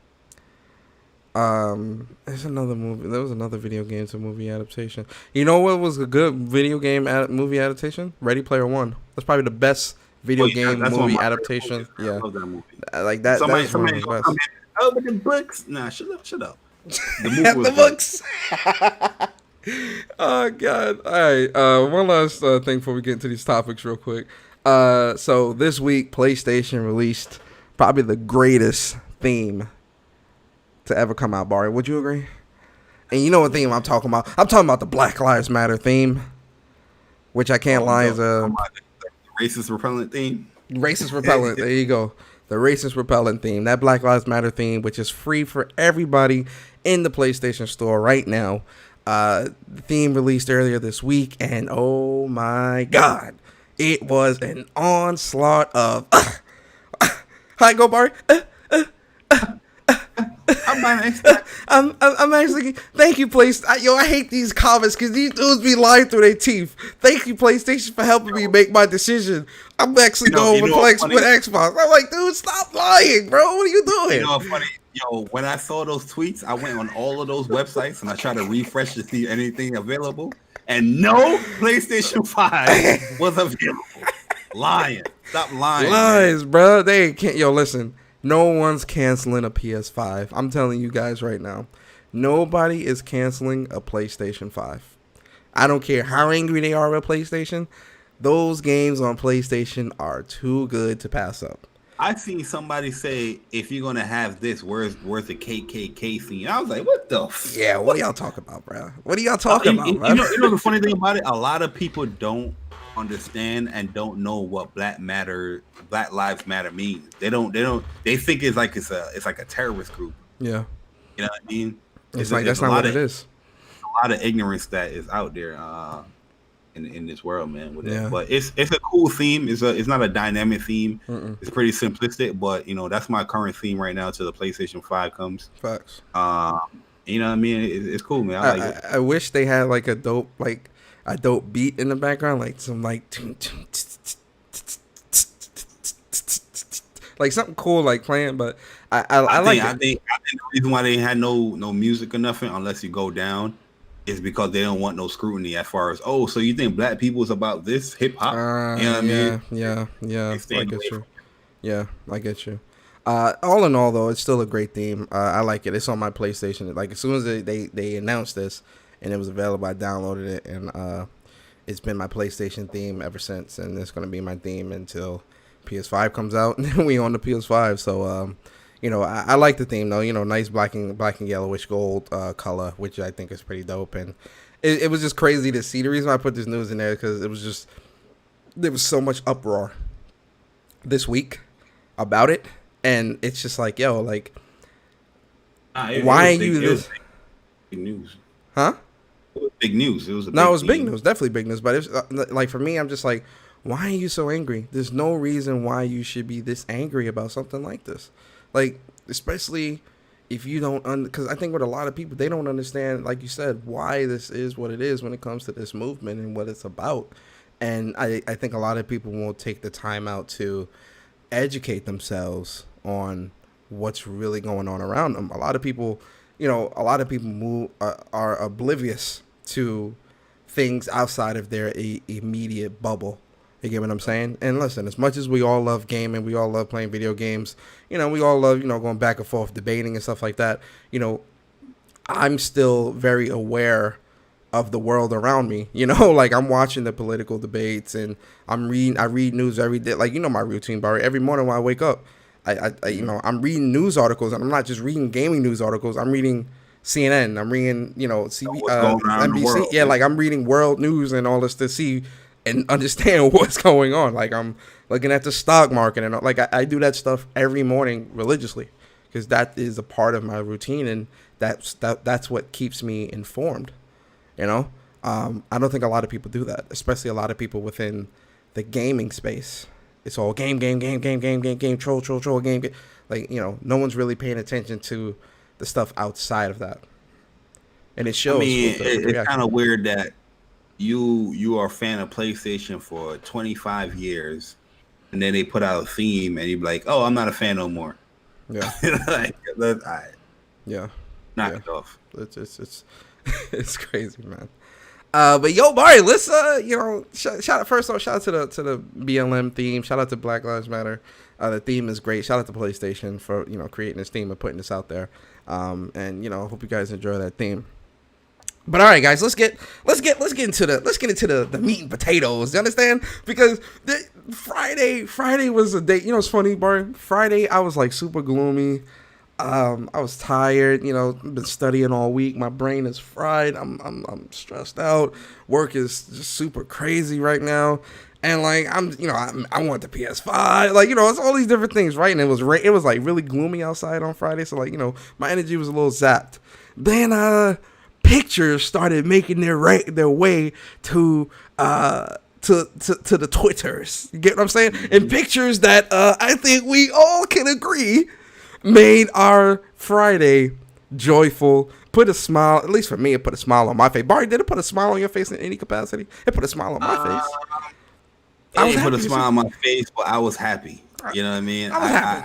I was mean grilling, but I was happy that's, okay, now we're going to start getting these previews for the people that, has made a career out of these things. And what, Bari, they're in the chat is probably wondering, Bari, what are you talking about? You're not making any sense, Bari. Make sense. I got you guys. I'm talking about these lovely PlayStation 5 consoles that, some people said PlayStation was intended to American media, but that's another podcast and another conversation. A lot of people have been getting their deliveries of PlayStation 5s, and when I say a lot of people, I'm speaking about influencers and game media have been getting their retail PlayStation 5s with the bells and whistles. We're talking the full physical console, extra controller, camera, charging station, and 3D headset. All of it being delivered to a lot of the influencers. And as you can see with Andre Renee, which, I met her at PSX like a couple years ago. She's really, really sweet chick. She got one. She got one delivered to her. And I can't lie, she did it right. Andre did it right. Andrea did it right because she got the Aloy and the Spider-Man statue in the front, and she got she got the way she took the picture was really nice. She made that thing PlayStation. Facts. Damn, that box is big. I must admit that box looks pretty big. Big boy. Yeah, it's a big boy. But who else? Because I've been retweeting like since yesterday, like so much. The first tweet came from that dude, Jeff Bacalar. And a lot of people was like, "Yo, that's fake." A lot of people, especially on the Xbox side of things, is like, "It's fake. It's fake. It's fake." There's one guy was like, "But looking at the shadow and the thickness of the box, it doesn't match. Pattern is blurry, I guess he said here, but it's reliable to real world size if it is." Like, dudes was looking at the shadows and stuff, talking about fake, and then all the media sites like Gadget, The Verge, iJustine, that Marquise dude, what's his name? Marquise. Marquise Howley, I think it is, or something like that. Oh, the tech guy, the tech dude that be doing. Oh, Marcus Brownlee. Brownlee. That stuff start coming up, and then everybody was like, "Oh, damn, this ain't fake. This is real." You know what I mean? But for the first person I saw tweeted out was the Jeff Bacalar, the dude that said the whole Xbox gets hot dude. But yo, yeah, a lot of people. That box is big, boy. It's a big box. I love it though, bro. Stuff out. It's a big box, man. There's a picture where it shows it next the PlayStation 5 box next to the PlayStation 4 box. I saw that, but I can't find it. PlayStation 4 box is a skinnier and wider box, but the PlayStation 5 is like a fatter, taller box. But yeah, we all know that it's going to be heavy. Oh, Jeff Keighley also put the size of the box. It says the weight, the weight of the box. Yeah, the weight. My bad. It was like 14 Here it is right pounds. here. Here's this video. Him putting the weight of the box. That thing is 14 pounds. And Ooh. shout out to Kind of Funny on Greg Miller got it, but yo, my man Blessing Adeoye Jr., the new face of gaming, he fell asleep. He was sleeping while the FedEx man, and shout out to PlayStation for using FedEx, because I'm pretty sure when that week of PlayStation, we ain't get no FedEx delivered to us. We getting that UPS. But the media is getting that first class FedEx treatment, and my man fell asleep. How you know that you was gonna get a PlayStation 5 and you fell asleep during that? Come on, Blessing. Come on, man. But shout out to Blessing though, and Kind of Funny crew. They got theirs, and previews are gonna be coming up very soon, man. I'm pretty sure the previews are gonna be light. It's gonna be most likely like the official unboxing. It's gonna be talking about like hardware specific stuff as far as like how big it is and does it get cool, or is it controller stuff. I doubt they're gonna go into games like that, similar to how the Xbox previews were. They started out with the unboxing and how big it is and what I can show you, and then it went into games like the next following week or something like that. So yeah, man, it's an exciting time, man. And for those people that doubted PlayStation, I told you guys that PlayStation is working on their schedule. They're not working to anybody else's schedules. PlayStation know what they're doing. They delivered the teardown, then they do the UX, then they do the previews with the influencers and games media, and then we'll have our stuff, man. So, I kind of like what PlayStation did too as well. Everything close together like that. You could tell like this was planned. It wasn't like I'm not even gonna talk about that. That's more for that's more of a Bari man.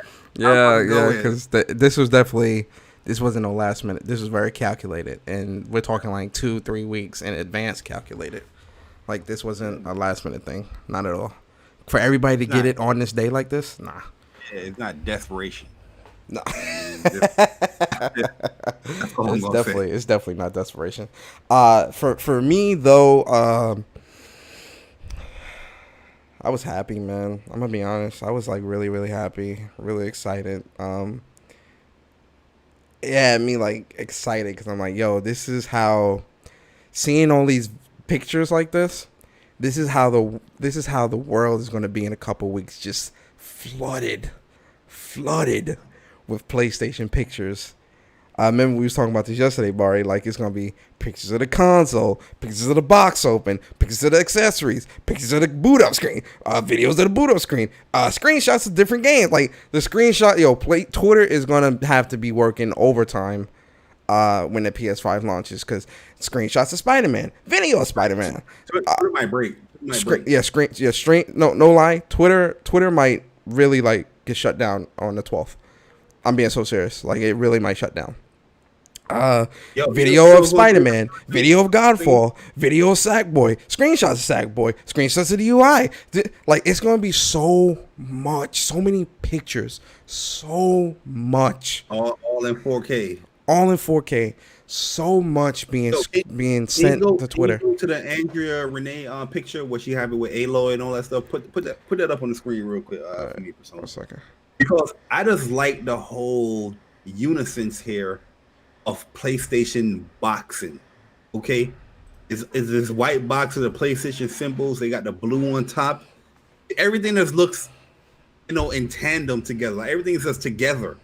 It's not these different type of boxings. And I know the digital one is a black box with the PlayStation symbol and the blue top. But I like that, man. Unique design. Everybody have a similarity design of the box. It's cool. I know that's a small thing and nobody really care about that stuff. But how I am, especially when the beginning of the console, I keep my boxes for like a long time until I realize like, yo, Bari, why are you keeping these boxes? Yeah. You know what I mean? Yeah. But this is gonna be like decoration, to be honest with you, the background for me.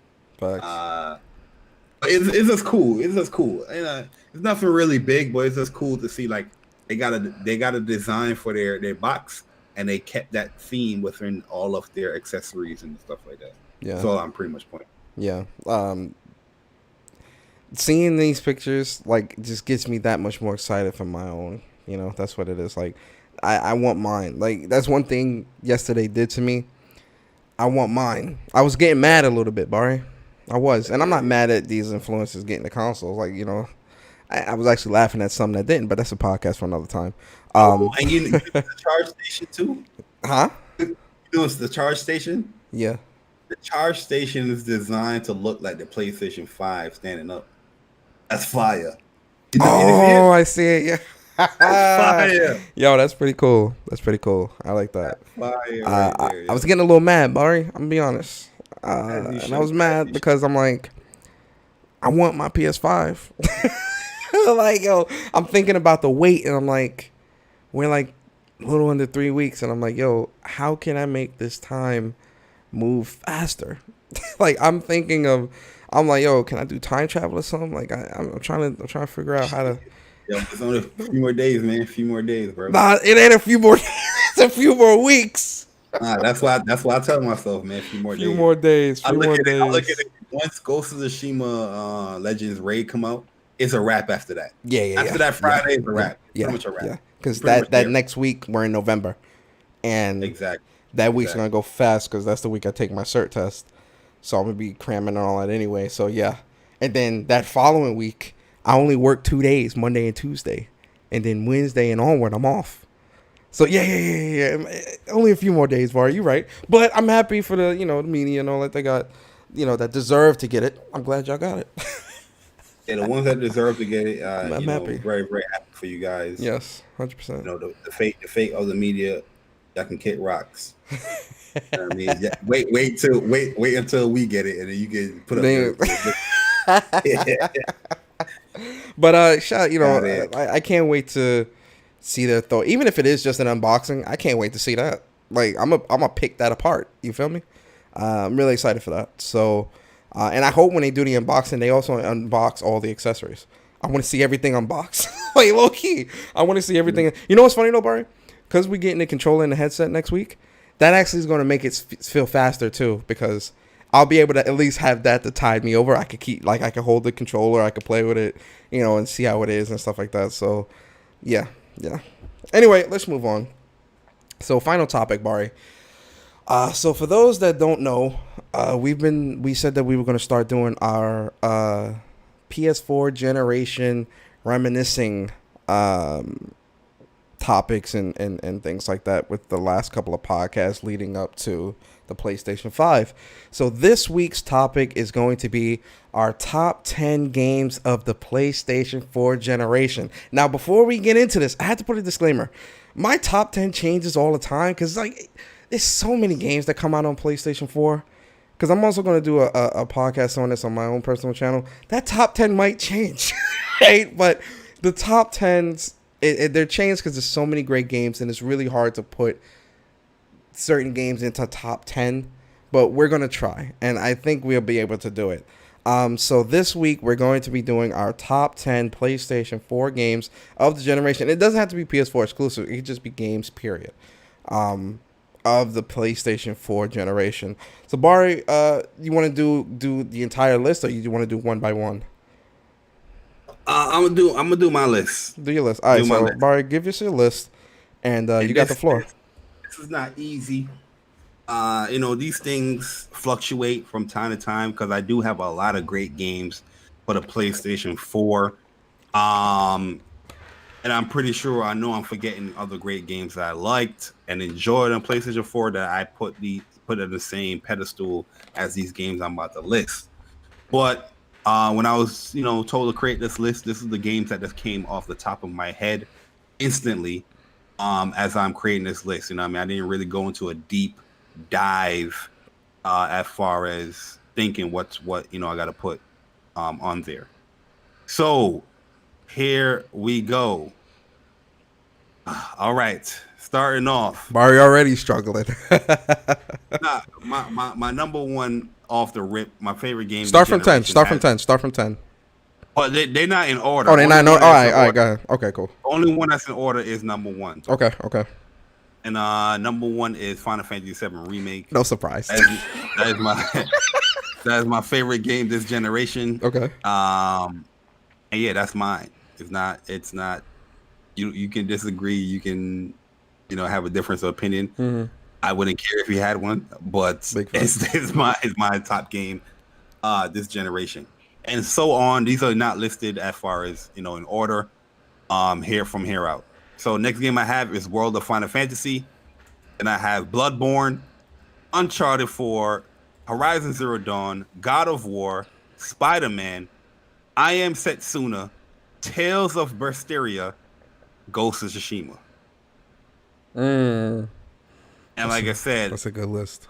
I could do a top 50, man. Yeah, And for real. I had a top 20. We had to dial it back. yeah, my top 20, games. I look at those games as in the same bracket or same tier as the games I would have in top 10. But these are, just creating a list. These are the ones that came to my mind at first. But yeah, man, real talk. It's been a great generation. PlayStation 4, great generation, man. Yeah, but yeah. That's mine. It's funny, while you were listing off yours, I was reorganizing mine in my head, because when you mentioned the top one, the first one of like definitive greatness, I was thinking to myself, what is definitive greatness for me as the top number one game? And it's funny because Final Fantasy is in that list, but I Oh no, not Vesperia, Berseria. No, Berseria, not Vesperia, Berseria. That's with Violet. Yeah, with Violet. Crow. Okay, Velvet so Crow. for Velvet, not Violet, Velvet. Yeah, you're right. So top 10 PlayStation 4 games for me. I think the definitive greatest game that I played this generation as the number one game this generation for me would have to be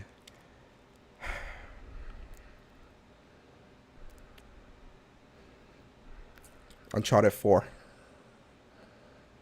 Okay. I'm So with it. number one greatest game for me, and that might change. I'm gonna be honest, because I really want to say Final Fantasy VII Remake. I really want to say God of War. Like it's most likely going to change. Kingdom Hearts 3. Kingdom Hearts 3. Hearts 3 is my top 20 as well. Man. Yeah. Not top 10. Not top 10. No. So number one for me is going to have to be Uncharted 4. Number 2, Uncharted 4 Lost Legacy. Number 3, God of War. Number 4, Horizon Zero Dawn. Number 5, Final Fantasy VII Remake. Number 6, Ghost of Tsushima. Ghost of Tsushima. Number 7, The Last of Us Part 2. Number 8. Yo, I ain't even have The Last of Us Part 2, yo. I forgot all about that. Yo, Number 8, Ni no Kuni 2. Yo, Ni no Kuni is definitely up there. Number Yo, it's a great generation. Yeah, I know, right? Number 9. Number 9.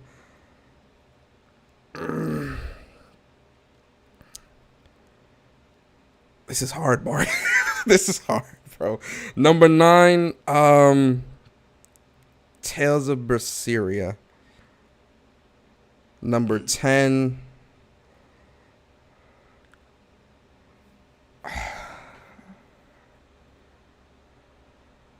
I'm surprised I ain't here near Automata yet, man. Nah, Near Automata would be 20 in the top 20. Near Automata would actually be number 11. Number 10, Days Gone.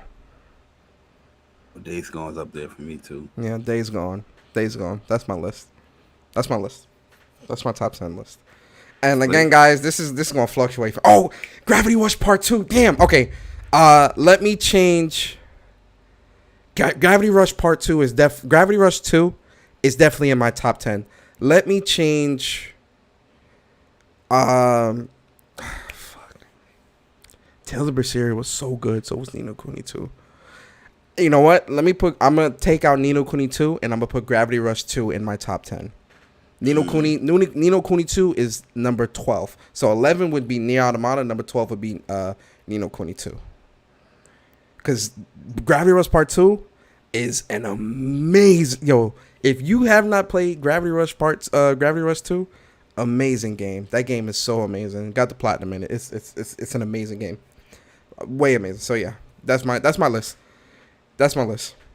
It's lit, man. Yeah. And like I said, everybody list is going to be different.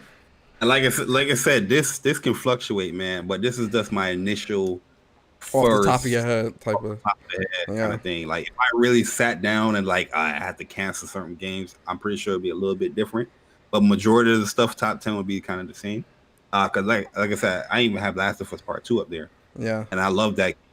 But yeah, top 20. Like I said, this generation has been great, man. It's too many games, Barry. Like you gonna miss games, bro. It's a lot, man. It's hard too because one of my favorite games as well is Child of Light. I don't know if you guys played Child of Light early in the generation. Yeah. Mm-hmm. I love that game to death. Bro. Resogun was a good game as well. That was a really, really good game. Well, you know what I mean? It's been a lot of great games, man. Damn, you know, I'm actually gonna like at some point sometime this week, I'm gonna make a list. I'm actually gonna write this down and do like a separate podcast of like top 25 games of the generation for me or something like that. Because this is important. I'm surprised you didn't put Twitter at your top 10. Twitter? This guy's funny. Twitter, nah, man, that's not my top 10. That's my top 20, man. Twitter and YouTube. That's top 20, man. Ratchet and Clank. Twitter, Dragon YouTube, Quest. Netflix. You know what's funny with Dragon Quest? Oh, Dragon Quest 11. That's another one that I forgot. Shout out to T-Mang. This is what I'm saying. I need to make a list. I need to sit down and make a list. Because Dragon Quest 11, that is another... that game is amazing. If you have not played Dragon Quest 11, play that game. That game is amazing. Bro, I put over 60 hours in that game. And my save got deleted. I gotta restart the game and get to where I start. But so much farming and so much, leveling up I did in that game, bro. It hurts, man. But I had to do the same thing with, it's worth replaying it though. That's another one. Ys 8, my save got corrupted too in Ys 8 actually. That's why I didn't beat it. I finally caught up to where I was originally at in Ys 8. I'm surprised you didn't put 13 Sentinels in your top 10. Well, I haven't finished 13 Sentinels. Oh, you haven't finished yet. It? Okay. I'm 70-something% in the story. I'm 60-something% within the battles and the mystery files. I think I'm like 50%. But I should be finished with that this week. I should platinum that this week. You know what would go on my top 25 too? Like if I was doing a top 25 list, Watch Dogs 2 would be there. Watch Dogs 2 is, I don't know why, a lot of people don't like that game, and I love that game, man. Watch Dogs 2 was such a great game. Killzone Shadowfall and Infamous Second Son, that's definitely in my top 20. Streets of Rage is up there for me too. Streets of Rage I love that game this generation. Streets of Rage 4? Love that joint. Yeah.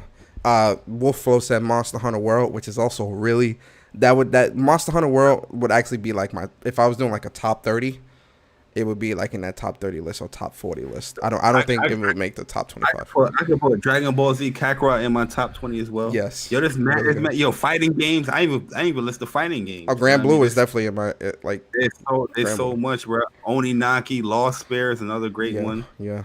Oninaki Concrete really Genie, another one. Yeah, there's so much I can listen. It's a lot. It's hard, man. Like I really truly this is probably one of the greatest generations for PlayStation in a whole. I know a lot of people like to put PlayStation 2, PlayStation 1. Yeah, I love those generations as well, but PlayStation 4 is up there, bro. It's up there. Salazar said, did we play Persona 5? Yes. I didn't beat it. Yeah, I still got to beat it. I played Persona 5, but I stopped playing Persona 5. Yeah, I got to beat it. I like Persona games. I've been playing Persona games at PS2, man. But they all move to the same beat. You know what I mean? When you play one Persona game, especially if you play 3 and up, you pretty much what you're getting into. And I just in 2017 I just stopped playing because there was so much other games that I was like, I wanted to play more. But I know Persona is a great game, but I just didn't finish it. I didn't finish it. Yeah. So yeah, man, that is our top 10 lists for PlayStation 4, and trust me guys, a deeper list is definitely like an actual list where we're going to write out these games is coming. Like a top 25 is definitely coming. It's definitely coming for sure. But yeah guys, this is the show, man. Episode 13 in the books. Another great show with my boy Bari, man. It's good to have y'all come here and enjoy yourselves with us. But yo, Bari, man, give us your outro, man. Let the people know what you got coming up, man. What's up? Yeah, man, it was definitely a great show. Shout out to all the people that got their PlayStation 5s. Hopefully, we'll see something in the coming days as far as previews and thoughts on the console. Looking forward to that. A couple of days. I think we are like 19 days, guys, until PlayStation 5. So be on the lookout for all those people that pre-ordered. They're charging. Some of you guys probably got charged already. Some of you guys are gonna get charged very soon. I was But gonna they're say, have charging. that money ready, guys. Have that money in y'all accounts ready. Sir, yes, sir. And yeah, guys, I'm gonna be uploading some content on the channel. Some Cagliostro stuff. I'm gonna be uploading that soon with Grand Blue Fantasy Versus. Um, Also, there's gonna be a Speak from the Heart coming up. Most likely, probably either like a Tuesday or a Wednesday. Speak from the Heart. Your Last Guardian is another one that I love. That's a great I game. couldn't beat that, man. I don't know why. I got like halfway and I was like, I'm good, man. That's one PlayStation game that I did fully on stream, and I don't normally stream like story-driven games like that, or Mm-hmm. exclusives like that, because I want people to play it. But that was an amazing game, man. I love that game. Yeah. Uh, but yeah, guys, it's a fun show. Look forward. We're gonna be doing some Ghost of Tsushima later on today. Legends, and yeah, that's pretty much it, man. Facts. Yo, shout out to my boy Bari, man. Make sure you guys subscribe to his personal channel, Jay Bari. Uh, Great content, when he puts it out there. Speak from the Heart is probably one of the greatest community podcasts that you can listen to, just because it's always so animated, and it gets the community involved, which is is always good. So, shout out to my boy Bari, man. Shout out to my boy Bari. For me, listen, guys, I'm gonna be honest. I've been like every night after work, I study. I study because I'm working to get this cybersecurity cert, CISSP. So I study every night after work for like 3 to 4 hours. So I'm not like my podcasting has kind of diminished a little bit.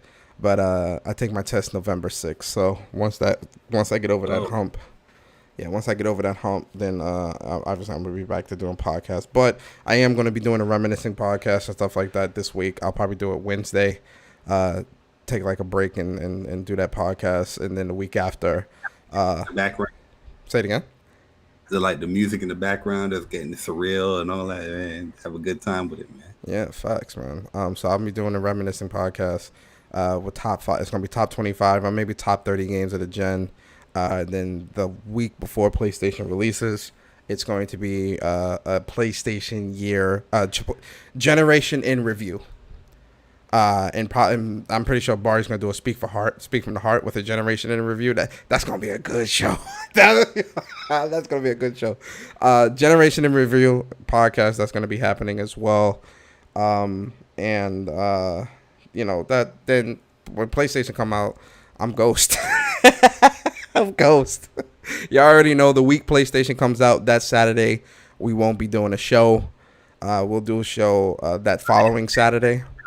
Nah, yeah, you're right. Hey, there'll be no show that week. Yeah, the weekend that PlayStation 5, so the week of the PS5 launch, so November 12th, no show that Saturday. The following Saturday is going to be when we do our show. And that's probably going to be a 3+ that one might go long, because might have a guess on that right yeah, there. we might get some, that actually might be our show where we get some of the PlayStation community in to talk about their thoughts of the PlayStation 5 and games, and that's going to be a really good show. That's going to be a really, really good show. So don't miss that. But yeah, guys, I'm your boy Persona. Gaming with Persona is my channel. Follow me on Twitter at Persona Speaks. Follow Bari on Twitter at JBari_. And most importantly, follow our official What's Up PlayStation Twitter at official WUPS. That's at official WUPS. And also, if you enjoyed the podcast, definitely like, comment, subscribe, share the stream out if you haven't already.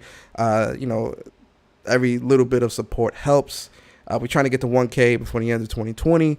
Let's make it happen. But with that being said, guys, we appreciate you guys so much. Have a great weekend. Please be safe. And we'll see you guys next Saturday. Same time, same place, same crew. Keep it PlayStation. And we out. Peace. Sir.